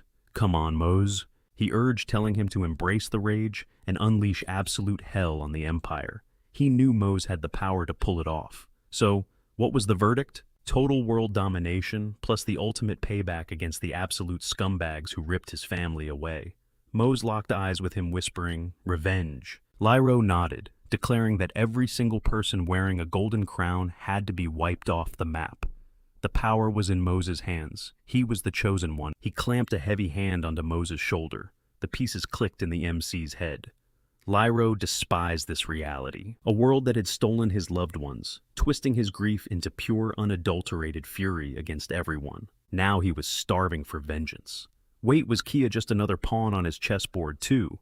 No, that wasn't right. This was his own path. Snatching his blade back up, Mose stood his ground. Lyro, I'm nobody's chess piece. Choosing the path of a swordsman, grinding through all that brutal training, that was 100% his call. Sure, he owed the guy big time. That pendant Lyro handed him literally gave him a future. But right here, right now, he was calling his own shots. Lyro's smirk vanished into a harsh scowl. Excuse me, what did you just say? Suddenly, a glowing system screen flashed in Mose's vision. Quest battle initiated. Objective: take down the gambler Lyro. The prize, a top-tier hidden ability. Igniting his blade, Mose roared, "Let's do this!" He launched a blazing arc forward. Lyro dodged back, grinding his teeth. Mose, what the hell is your problem? Pitch-black ooze suddenly erupted from Lyro's skin, swirling into a suffocating dark aura. Lyro taunted, getting scared. This was his true power, and it was absolutely bottomless. He could pass this god-tier strength to Mose if he just said the word. Lyro demanded his final answer, warning him that this was his absolute last shot. Join the dark side or get completely wiped out. Mose smirked casually, noting that his hands were tied. Lyro scoffed, wondering why on earth anyone would reject the chance to have the entire world bowing at their feet. Taking the deal meant erasing those imperial scumbags from existence. Total domination. But the MC just shrugged, dropping a cold, "Sorry to burst your bubble, man, but I'll pass." Lyro's eyes widened. "Seriously? If you're gonna be this stubborn, then I'll just have to rip you apart myself." Not even breaking a sweat, Mose flashed a cocky grin. "Yeah, good luck with that." Boom, the clash ignited in an instant. Lyro caught Mose's swinging blade, bare-handed, glaring daggers, and spat that he always knew immortals were built completely different. They could perceive and understand reality on a whole other level. He knew exactly where they came from. The dude literally had to sell his soul to the devil just to dig up their secrets. Shoving the glowing blade aside, Lyro snarled, "You just spawned in here to mess around and find some twisted meaning for your pathetic life." "Right, and I handed you all of that on a silver platter," he lashed out, carving a nasty gash across Mose's cheek, screaming, "New power, big dreams, pure thrills," raining down savage blows with every single word. He finally leaped back, panting. "So, why the hell are you turning me down? You're just a thrill seeker. You don't give a damn about this world." Gripping his shaking sword, Mose breathed out. "Yeah, you're right. I logged in chasing cash just like the rest of them. But along the way, I unlocked insane power. And with that power, I actually started changing things for the better. I've crossed this entire continent, explored absolute marvels. Now I actually get it. I see the raw beauty hiding in this unknown reality. Lindbergh asparagus. Langer, and yeah, even Ben Caravan." His chest swelled with pure hype every time he discovered a brand new zone. "Look, Lyro, I owe you massive respect, and I get why you're hurting, but I'm sorry. I'm not backing your play." "I refuse to let this world burn," Lyro shrieked, demanding to know why. Mose admitted he didn't have all the answers, but deep down he knew Lyro didn't actually want to vaporize everything either. So, Mose was stepping up. He was going to shoulder that crushing agony himself. Locking his blade straight at his former mentor, Mose stood ready. Lyro just clutched his face, bursting into a psychotic, booming laugh. "Are you seriously trying to lecture me?" he shrieked. "Me, the guy who spent years drowning in revenge, doesn't want to watch this world burn into ashes. How can you spit out such complete garbage? Fine, if you won't fall in line, I'll just erase you from the server right here, right now," blasting off the dirt. He blitzed forward, parrying Mose's blade and unleashing a devastating combo. The system flashed red, HP dropping to 70%. Lyro shrieked like a maniac, demanding Mose to just drop dead.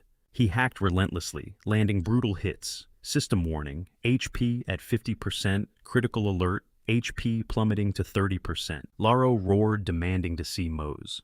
This was raw, unfiltered hatred, a desperate thirst for payback. With a guttural scream, he unleashed a massive blinding beam of energy straight at our guy. Instantly, the system flashed red, warning HP dropping to a critical 10%. Mose gritted his teeth, his mind racing. What the hell is going on? He was completely pinned down, totally unable to counterattack.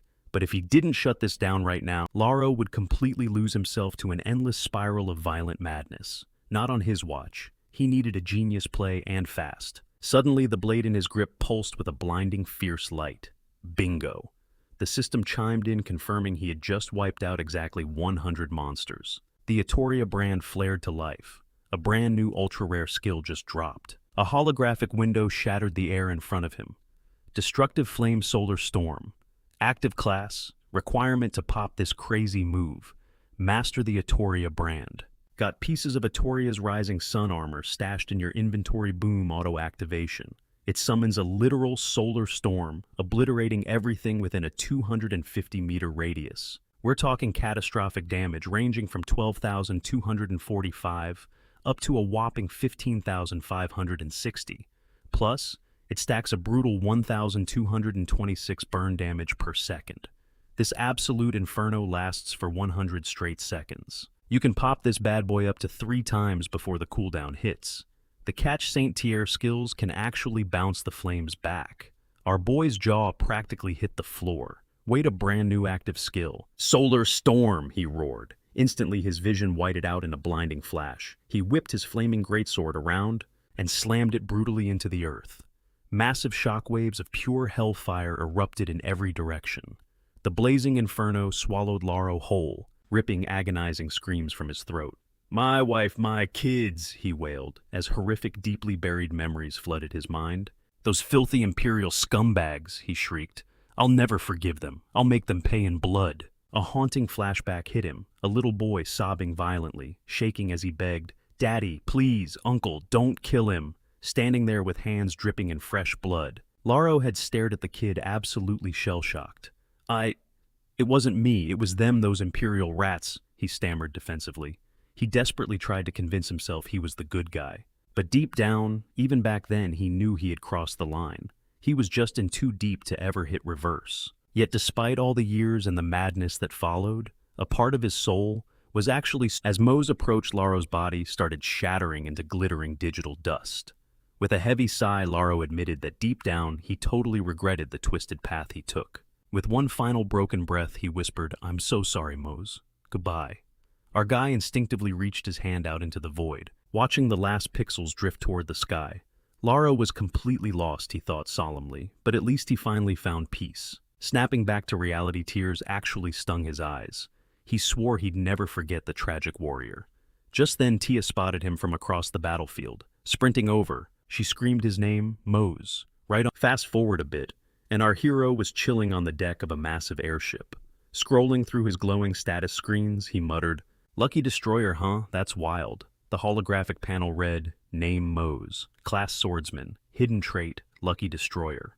He realized that this insane new trait, the one he bagged from that hardcore boss fight with Laro, actually came with two crazy new abilities. First up, Lucky Destruction, level 1, active skill, cost to pop it. Just one single luck stat point. Basically any ancient loot scavenged from dungeon ruins can be magically sealed inside a glowing orb. The tier of the trapped item scales directly with the skill's level, and you're hit with a brutal 72-hour cooldown. He stroked his chin, realizing this practically let him turn raw artifacts into epic gacha pulls. Swiping to the next screen, Destroyer Fusion, max level, active skill. This one lets you securely vault an orb straight into your inventory. Even better, you can smash up to 3 identical tier orbs together to craft something way more overpowered. Once fused, the stats on these items are permanently maxed out. But there's a massive, terrifying catch. There's a totally random chance that a freaking monster will just burst right out of the orb and attack. Oh, and the cooldown is a solid 48 hours. He pieced it together using Destroyer Fusion. Lets him hoard and smash these loot orbs together like a crazy alchemist.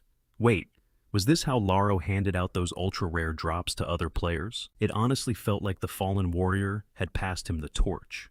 From this day forward, Mose swore he'd flip the script, making sure tragic broken souls like Laro never had to suffer in this world again. After that heartbreaking heart-to-heart, the truth hit him like a truck. The NPCs in this so-called game actually felt deep, raw human emotions. Real blinding rage, real gut-wrenching empathy. Basically, they were no different from the living, breathing players logging in. Sure, they shared a world with basic NPCs, who just mindlessly followed their coded loops, but these guys, they were entirely different beasts. So, could anyone seriously still call Circuit just a video game? It was straight up a parallel universe. Breaking his deep thoughts, Kia strolled up and softly asked if he was holding up okay. "Yeah, I'm surviving," he replied with a half. "You absolutely sure about that?" she pressed, tilting her head. "So, what's the big plan for your time off?" Staring off into the clouds, he admitted he literally had 0 plans on the calendar. "What about you? Where are you headed?" he asked. Crossing her arms over her chest, she beamed and said she was finally going back to see her family. "Going back home, huh?" he smiled. Gazing out over the edge of the airship, she nodded softly. "Yeah, back to my tiny middle-of-nowhere village in Ajarusa. I'll have to crash there and visit sometime," he teased. Her eyes lit up as she smiled, promising she'd hold him to that. Cut to a little while later down in the bustling capital city of Asp. Our boy was dragging his feet down the cobblestone streets, letting out a massive, exhausted sigh. "Man, I am totally not in the mood for anything right now." Honestly, catching up with Kia made him realize just how desperately he needed to touch grass and chill. Suddenly, a sharp buzzing sound erupted from his communication orb. Frowning, he pulled it out. "Who's hitting me up?" Sharon suddenly popped up with a huge grin. "Finally, the ghost replies," she teased. "How have you been holding up?" Fast forward a bit, they were chilling at a local tavern. Glasses clinked as the whole squad cheered, absolutely hyped to be back together again. Guile flashed a warm smile at our boy, pointing out that it felt like an absolute eternity since they last linked up. Sharon playfully interrogated him, asking how he managed to become a literal server-wide legend. Our guy just rubbed his neck, giving a sheepish grin. "Honestly, just grinding random side gigs everywhere. Turns out, popping off in every single zone kind of turns you into the main character of everyone's gossip." Clearing his throat, Gile announced that his little brother was about to spill. He proudly shoved his hand into the center of the table. "Yo, get a load of this," he beamed, flexing a shiny new ring. He and his girl had snagged matching magical couple rings. Sharon instantly melted, hyping up how adorable that was. Vincent leaned in, eyeing the glow. "Damn, that is some top-tier loot right there, huh?"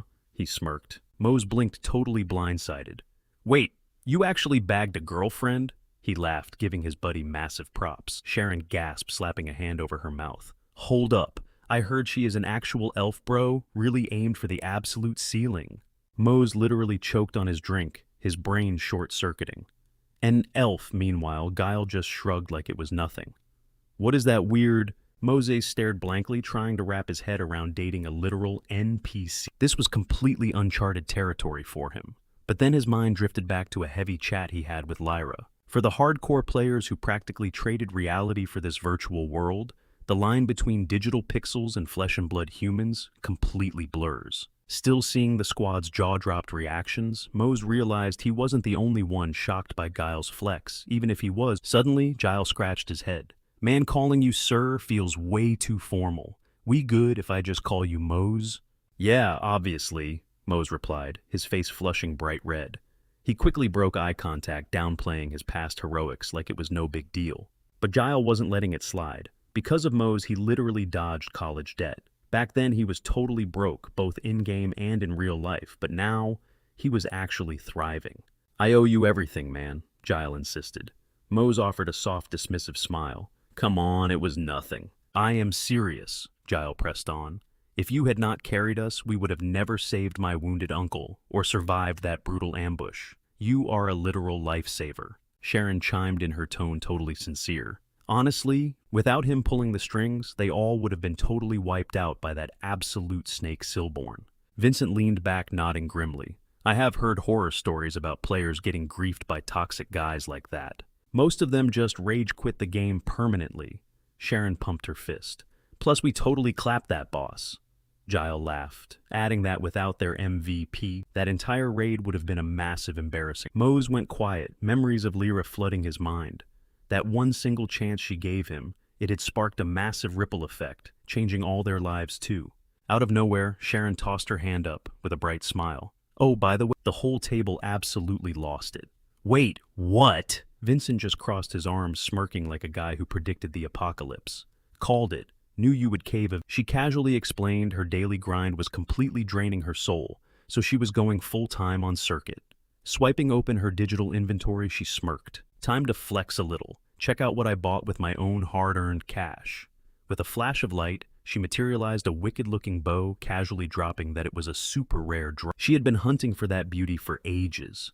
Mose sat there absolutely stunned. She just bought a rare item? Holy crap. He knew firsthand the absolute hell you had to go through to earn an artifact like that. Gile and Sharon had been juggling actual jobs while playing, but what was his excuse? Did he even try anymore? Ever since bagging the Florence star, his luck had been completely broken, letting him sweep up top-tier loot and god-level skills, with zero sweat. Instead of grinding and leveling his actual mechanics, he had been coasting on pure luck, taking his overpowered status completely for granted. He used to hustle. He begged for a second chance, swearing he would actually enjoy the journey just like his friends. So, what the hell was he doing now? It was time to lock in, hit the reset button on his mindset, and give it 100%. "Yo, it's been way too long," he suddenly announced. "Let's run a quest together." He threw his hand into the center, hyped for a nostalgic party run. But in hindsight, he had zero clue what absolute nightmare he was dragging them into. Cut to pitch-black darkness. Heavy footsteps echoed through a grim cave. Gile gripped his broadsword, sweating bullets as he glanced back. "Bro, This backed against a jagged cliffside, panic set in. There is way too many of them. A literal tsunami of terrifying monsters was swarming toward their position. The system interface flashed an ominous crimson warning: emergency quest, eradicate the rampant monster colony inside the target monitor lizards. Progress 0 out of 1,568. Boss entity unknown. Progress 0 out of 1. Flashback to a few hours ago, the squad was chilling in a horse-drawn carriage when a glowing holographic panel abruptly materialized in front of Mose. It read, "Exterminate the anomaly in Dumont Mountain." A massive aggressive breed had completely overrun the largest, most vital mine on the entire Asgardian continent. Guild intel confirmed the threat: mutated monitor lizards. And worse, their insane numbers were literally tearing the cavern apart, threatening a catastrophic cave-in at any second. Time was ticking. He had to obliterate it. We're talking a Wyvern-class quest, rank B+, the bag, a clean 5,500 gold, plus some insane bonuses stacked by the Lord of Damon Fortress. Our guy thought to himself, "Monitor lizards, seriously?" He locked eyes with his squad and asked, "Yo, anybody got the specs on these freaks?" Giles aggressively flipped open his grimoire, pointing out a lore drop that linked them to a bloodline of deep Dwarun mountain predators. And get this, they swarm in massive packs of up to 100 beasts. Vincent's jaw totally dropped. 100 per pack, and we gotta wipe a whole colony off the map, Sharon chimed in, pointing out that for a Wyvern-class hit, they'd be staring down way over 500 of those freaks. Giles practically shrieked in absolute terror. "Wait, how many?" Our boy kept his cool, breaking it down. "There's gotta be an alpha running this hive. We snipe the boss, and the rest of the mob turns to pure fodder." Vincent clocked the logic, adding that the alpha usually camps out in the Basque line just chilling and watching the carnage. To bait that big boss out, they just needed to hijack the colony's absolute choke points. Giles forced a nervous grin and asked, "All right, Bet, are we locking in our roles then?" He locked eyes with Sharon, directing her to scale the mountain peak and track down the hive's footprint. She flashed a cocky grin, throwing up a thumbs up.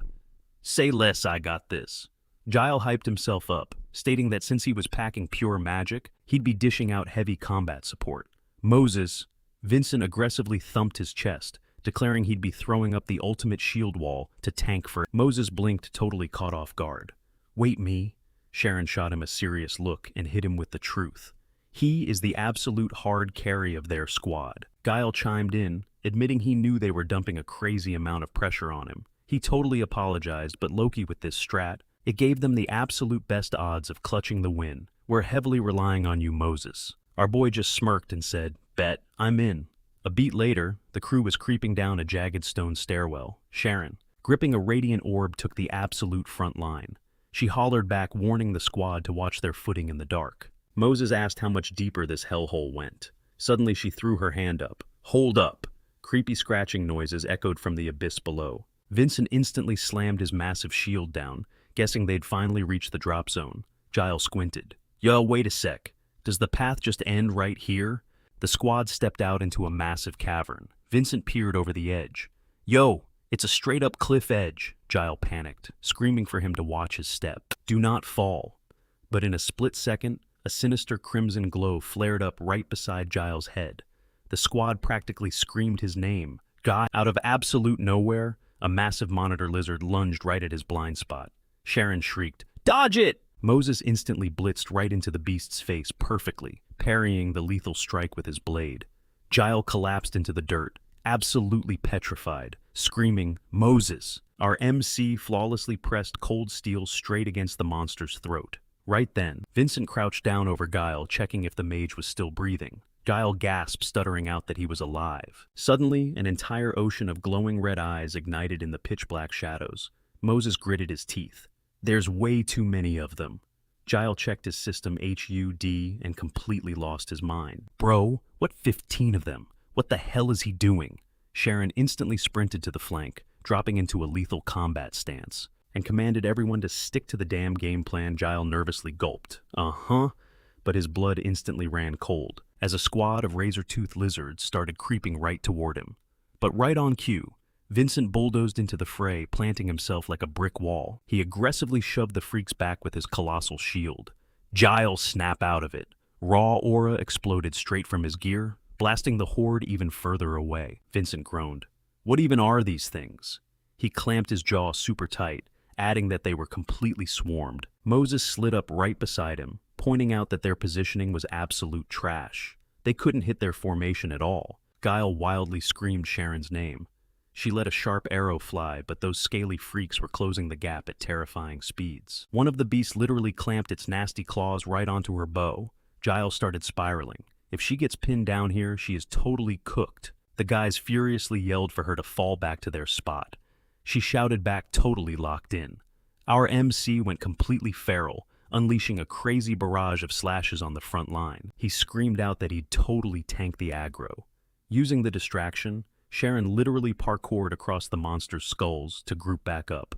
Our boy, gasping for pure air, scanned the endless mob, realizing that clearing this entire wave was going to take forever. Giles trembled in panic. We're absolutely dead, but Sharon brutally snapped at him to quit crying and totally lock in. He tried to argue back. They were completely outnumbered. The entire strat was chalked, and they were completely backed into a corner. Sharon drew her bowstring super tight, coldly asking if he seriously wanted to just give up. They had to at least fight for their lives. Vincent hoisted his colossal shield once more, totally admitting the archer was spitting pure facts. Folding just wasn't an option. Plus, they hadn't even scoped out the big boss yet. They needed to survive long enough to at least expose the alpha. While they totally panicked, Moses' brain was racing. What is the play here? Dive bomb the mob? Nah, he'd get absolutely shredded. But then a holographic system alert popped up, and a wicked smirk crossed his face. He had officially slaughtered exactly 100 targets. The Atoria's brand passive had just kicked into overdrive, fully unlocking his ultimate nuke, the devastatingly destructive Flame Solar Storm. He chuckled. Talk about clutch timing, Vincent roared, that he'd absolutely tank every single hit for him. So Moses just needed to punch a massive hole right through the wave, but our guy casually stopped them. Hold up. I'm ending this right now. Just brace that shield. Without missing a beat, he charged straight at the monster horde, while Vincent screamed his name in pure panic. But a split second later, a massive blast ripped through the cavern. As the thick smoke finally faded, our guy was standing dead center in a sea of shredded monster corpses. Let's push, he barked. The system flashed monitor lizards 415 out of 1,568. Unknown target 0 out of 1. Blistering flames erupted from his blade, torching everything in sight. The kill counter for those giant reptiles skyrocketed with every single slash. Vincent's jaw dropped. Holy crap, that's insane. Giles hyped him up. Hell yeah. That's our guild leader. Sharon just stared in awe. She knew he was totally overpowered, but this was next level. Without even flinching, he just wiped an entire mob, absolutely cracked. MC kept tearing through the battlefield, and the system pinged again. Monitor lizards 975 out of 1,568. All right, he smirked. We just cleared out half the trash. The squad was totally hyped. Say less. Let's wipe them all out, Giles roared, ready to jump in. The MC looked around, realizing his entire crew was stepping up with zero hesitation. They actually completely crushed the lizard ambush. For a brief second, a wave of nostalgia hit him, but then glowing holographic screens popped up right in their faces. Sharon blinked, totally confused. Wait, what's this? The quest tracker showed only one unknown target left. Vincent gripped his weapon. Is it finally the boss? Giles shifted into a back-to-back stance, scanning the shadows. Where the hell is it? Suddenly Sharon gasped. Guys, look further down into the cave. Everyone froze. Further down? Our MC narrowed his eyes, completely thrown off. Is that? Sharon whispered. Giles squinted. Wait, a human? Slowly stepping out of the gloom was a twisted, hunched-over figure. He shakily pointed a finger right at them, muttering that his arms and legs were perfectly fine. MC kept his guard up. Who are you? The creepy dude mumbled that he was a fallen. He claimed he was exactly like them, but he was tossed away. MC frowned. What are you talking about? He totally wasn't getting it. The guy just tapped his twisted spine. He had a massive hunchback, and because of that, he was thrown away like garbage. His own mother shoved him straight off a cliff. Vincent looked sick to his stomach. Bro, that's literally psycho. Giles was just stunned. But why? MC's voice dropped. Are there others like you down here? The guy nodded bleakly. Yeah, but they're all just bones now. You guys look just like my mom and dad. Who are you gonna throw away this time? Giles lost his cool, shouting, Hey, we aren't here to do that. The hunchback shook his head, refusing to buy it. My mom lied to me too. Plus, you just slaughtered my only friends. Those monsters protected me when I was abandoned in the dark. I taught them how to live without hurting anyone. MC tilted his head. So, what's your ultimate goal? The guy's eyes went wild. This whole cavern, I'm gonna cave it in. MC's eyes widened. Wait, what? Giles frantically pointed at the cavern walls. Dude, are you crazy? If you bring this entire mountain down, every village out there is gonna get crushed by a massive rock slide. Innocent people will die. But the guy just laughed bitterly. There are way more skeletons rotting down here than living humans up there. That scumbag village ruler tosses everyone into this pit. Missing an arm, missing a leg, got a bad back. If you're not perfect, he throws you in. That tyrant is the one who actually murdered our parents. Sharon gasped. Wait, the viceroy? Giles was absolutely horrified. Oh my God. Vincent finally connected the dots. He literally forced parents to throw away their own kids just to keep his village looking flawless. What an absolute psycho. Sharon looked down, piecing it all together. No wonder the locals looked so sketchy when we accepted this quest. MC nodded grimly. They weren't ungrateful. They were terrified. Suddenly, the hunchback snapped, screaming that, if they tried to stop his revenge, he was going to lose his damn mind. The crew just stood there in dead silence. MC realized something huge no matter how fat the payout was. And none of them wanted to play God and choose who gets to live or die. This was honestly the very first time. And they were hit with such a brutal moral choice. Even MC never thought he'd get slapped with a dilemma this heavy.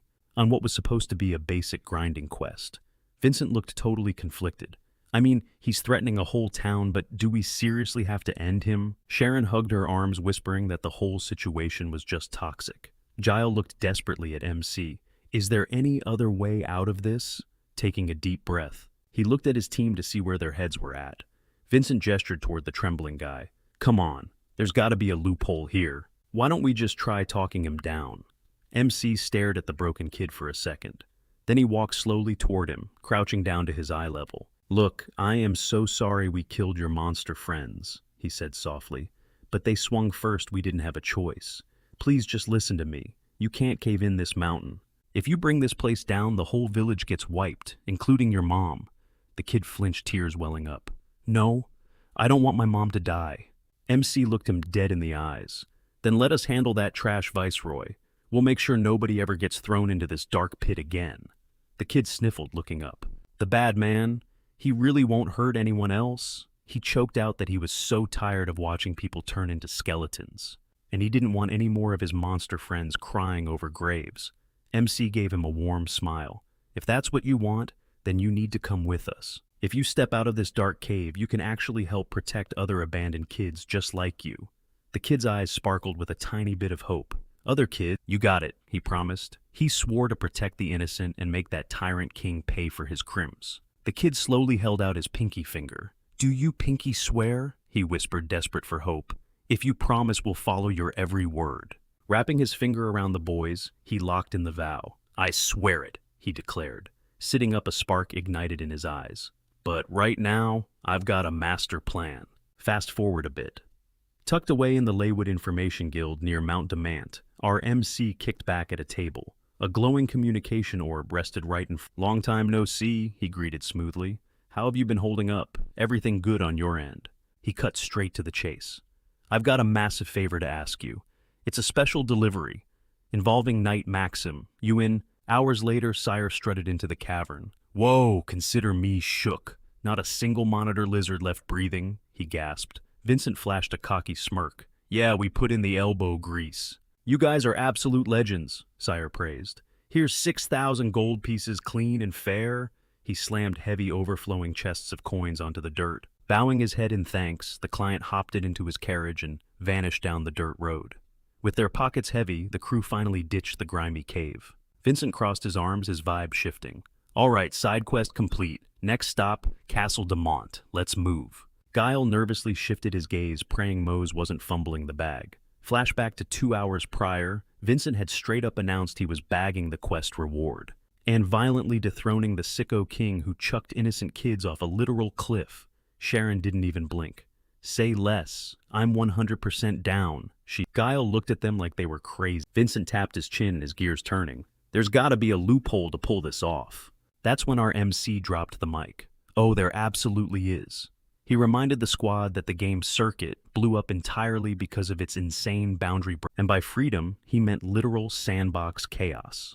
If your brain could cook up a wild scenario, the game engine would let you execute it. The main objective was just wiping out the monitor lizards, right? Vincent muttered tightly, gripping his fist as the realization hit.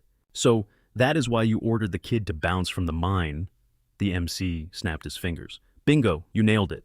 If his galaxy brain strategy didn't flop, they'd cash in the fat loot and serve some ice-cold karma. Smash cut to the present. Kia sat tall and menacing on her warhorse. The crowd packing the town square totally lost their minds. Holy crap.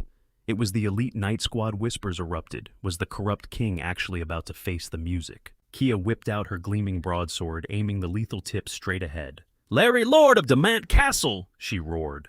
Your reign of terror ends today. Time to pay the piper. Watching from the sidelines, our MC smirked. She came just in time, Kia. Right on cue, the slimy Lord Larry swaggered down the steps, dripping with fake charm. Well, well, what's a high-class lady doing slumming it in a total dump like this, he purred. The terrified villagers practically held their breath. Suddenly, a ragged villager threw himself into the dirt, right in front of Kia's horse. Please, my lady, you have to listen to me, he sobbed hysterically. In this whole rotten world, there was nothing more beautiful than the shining eyes of my baby girl. Hot tears streamed down the man's filthy cheeks as he violently clutched his chest in pure agony. He choked on his words, screaming that he was forced at sword point to hurl his own disabled daughter off a jagged cliff. It was either murder her or get slaughtered himself. And the monster pulling the strings, the literal king. Hayer, lounging on the horse right next to Kia, scoffed loudly. Bro, are you kidding me? The smoking gun just dropped onto our laps. You're completely cooked, Larry. Throwing back his heavy hood, Hayer's gaze turned lethal. So, is this guy spitting facts? Larry's eyes widened in panic. Wait, that crest. You're from the legendary order. Backing into a corner, Larry desperately tried to justify his twisted logic. I am a true patriot. I bleed for this empire, he ranted, aggressively pumping. Can build the future of this nation. Genetic rejects and the disabled have zero right to breathe our air. Hearing this unhinged garbage, Vincent cringed hard. Wow, is this guy actually brain dead? Literal trash, Sharon spat back, completely disgusted. But Larry kept digging his own grave, bragging that he just used his absolute authority to literally erase a... He smugly crossed his arms. And newsflash, my political moves are strictly off limits, unless the Emperor himself rolls up. No. Hayer tilted his head, feigning innocence. Oh, is that how it works, big yikes? Because honestly, politics aren't even why I crashed this little party. I just followed the gossip, Hayer smirked. The underground intel brokers posted a very spicy bounty for elite swordsmen. The objective: brutally assassinate a certain scumbag lord running this exact castle. Larry's smug grin instantly vanished. An assassination bounty? Who the hell authorized that? Larry shrieked, losing his mind. He aggressively jabbed his finger at the knights. Guards, arrest these traitors right here and now. The armored guards aggressively charged forward as the innocent villagers shrieked, scattering like bowling pins, crying that they had nothing to do with this. Unbothered Hayer just sighed. Are you seriously glitching out right now? You were handpicked by the Order of the 14 Knights. You swore an oath to the holy shrine. Yet, your sick eugenic speech literally wipes its backside with our sacred laws. Parasites like you are the real plague infecting this continent, totally blind to who the actual trash is. Boiling with rage, Larry screeched, How dare you disrespect me? I am the supreme lord of this castle. Hayer just deadpanned. Bro, what? Larry's relentless yapping was finally getting on Hayer's last nerve, as crackling pure energy began violently spiraling. You really need to check who you're flexing on, Hayer warned coldly. But honestly, taking you out isn't my main quest line, so I'm gonna sit this one out. Hayer flashed a terrifying, knowing smile. Larry blinked, totally thrown off. Wait, what do you mean, another one? His aura surged as he panicked, screaming, What the hell? But he never finished that sentence. In one blindingly fast, flawless arc, Kia cleanly chopped his head off his shoulders. The villagers stood frozen in absolute shock. Was he actually dead? Was the nightmare finally over? Bursting into tears of joy, the crowd bowed to their savior. Suddenly, a glowing system prompt flashed before his eyes. The mission: wipe out every last monster lurking inside the dead mountain mine. Monitor lizards 1568 out of 1568. Unknown targets 1 out of 1. Mission accomplished. Vincent stared at the glowing text, realizing Mose had called it perfectly. No way you can actually cheese quests like this, Giles muttered in disbelief. But before they could celebrate, Sharon hollered across the cave. Mose, get over here. You gotta see what I just... It looked like a hidden drop left specifically for him. Mose snatched the parchment. A letter, he whispered. The opening line read, "To my fiery friend." The mysterious sender poured out his thanks, confirming that he and his crew had bounced just like they promised. But the real kicker, he dropped a map coordinate claiming a massive ship. The writer admitted he had zero clue what was locked inside the vessel, leaving him too spooked to even get close. Mose frowned, totally baffled. A ship? Out in the middle. Suddenly, Kia burst onto the scene, absolutely fuming. Mose, do you have any idea how insanely long it took me to track you down? Does your conscience even work? Before she could completely pop off, Mose just flashed a warm smile. I missed you too, Kia. It's been way too long. Her whole face flushed a deep crimson as she stammered out, yeah, exactly. Fast forward a bit, and the whole crew was chilling around a tavern table. Leaning in, Kia raised an eyebrow. So, let me guess. You need a hand pulling off this crazy stunt, and you automatically thought of me, right? Sharon shot her a sideways glance, eyes narrowed. Just what exactly is your deal with Mose? Kia blinked, playing dumb. Wait, who? How do I even put this? Kia mumbled, tapping her chin. Long story short, we're basically just... co-workers. Mose violently choke-coughed, practically spitting his drink across the table. Unfazed Kia, at least that's what you immortals call it, yeah? Vincent started aggressively slapping Mose on the back, chuckling. Come on, man, toughen up. Pull yourself together. Mose wheezed, secretly thinking their vibe was definitely way more than just co-workers. But whatever, he needed to focus. That mysterious ship wasn't going to find itself. Later on, just before dipping out of the zone, Mose found as the dark water lapped at his boots, he glanced around the eerie cavern. Man, it got seriously dead silent in here. Guess wiping out that lizard army really killed the noise. He scanned the empty lake, feeling scammed. Is this really the spot from the letter? There's literally zero trace of any boat. But before the words even left his mouth, the black water violently... Holy crap, no way! He yelled, stumbling back. Right on cue, a blazing system alert announced the discovery of an ancient ruin. The ship of the celestial ruler. A prompt hovered mid-air.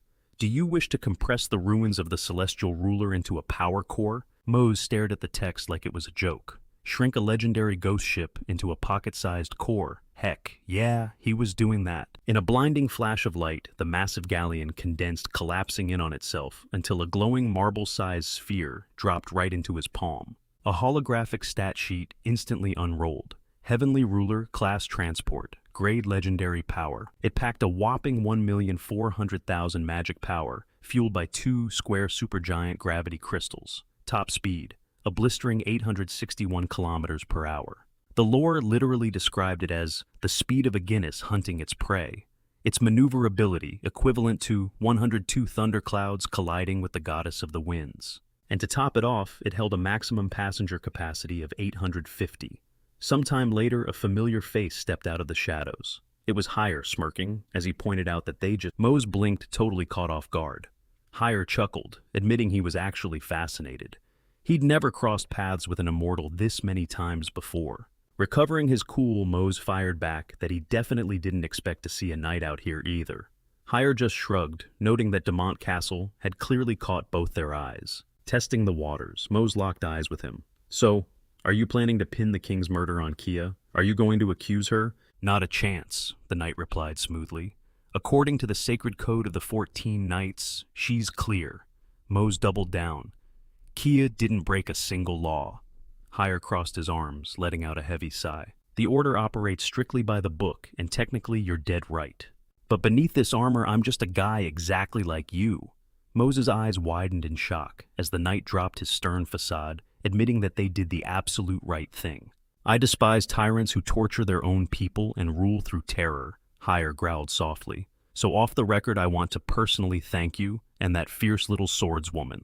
With that heavy confession off his chest, the knight turned toward the dark tree line. That's all I came to say. Mose pressed a hand over his own racing heart. Absolute, just a guy like me, he thought. Fast forward to the next morning, Kia was groggily fixing her messy hair.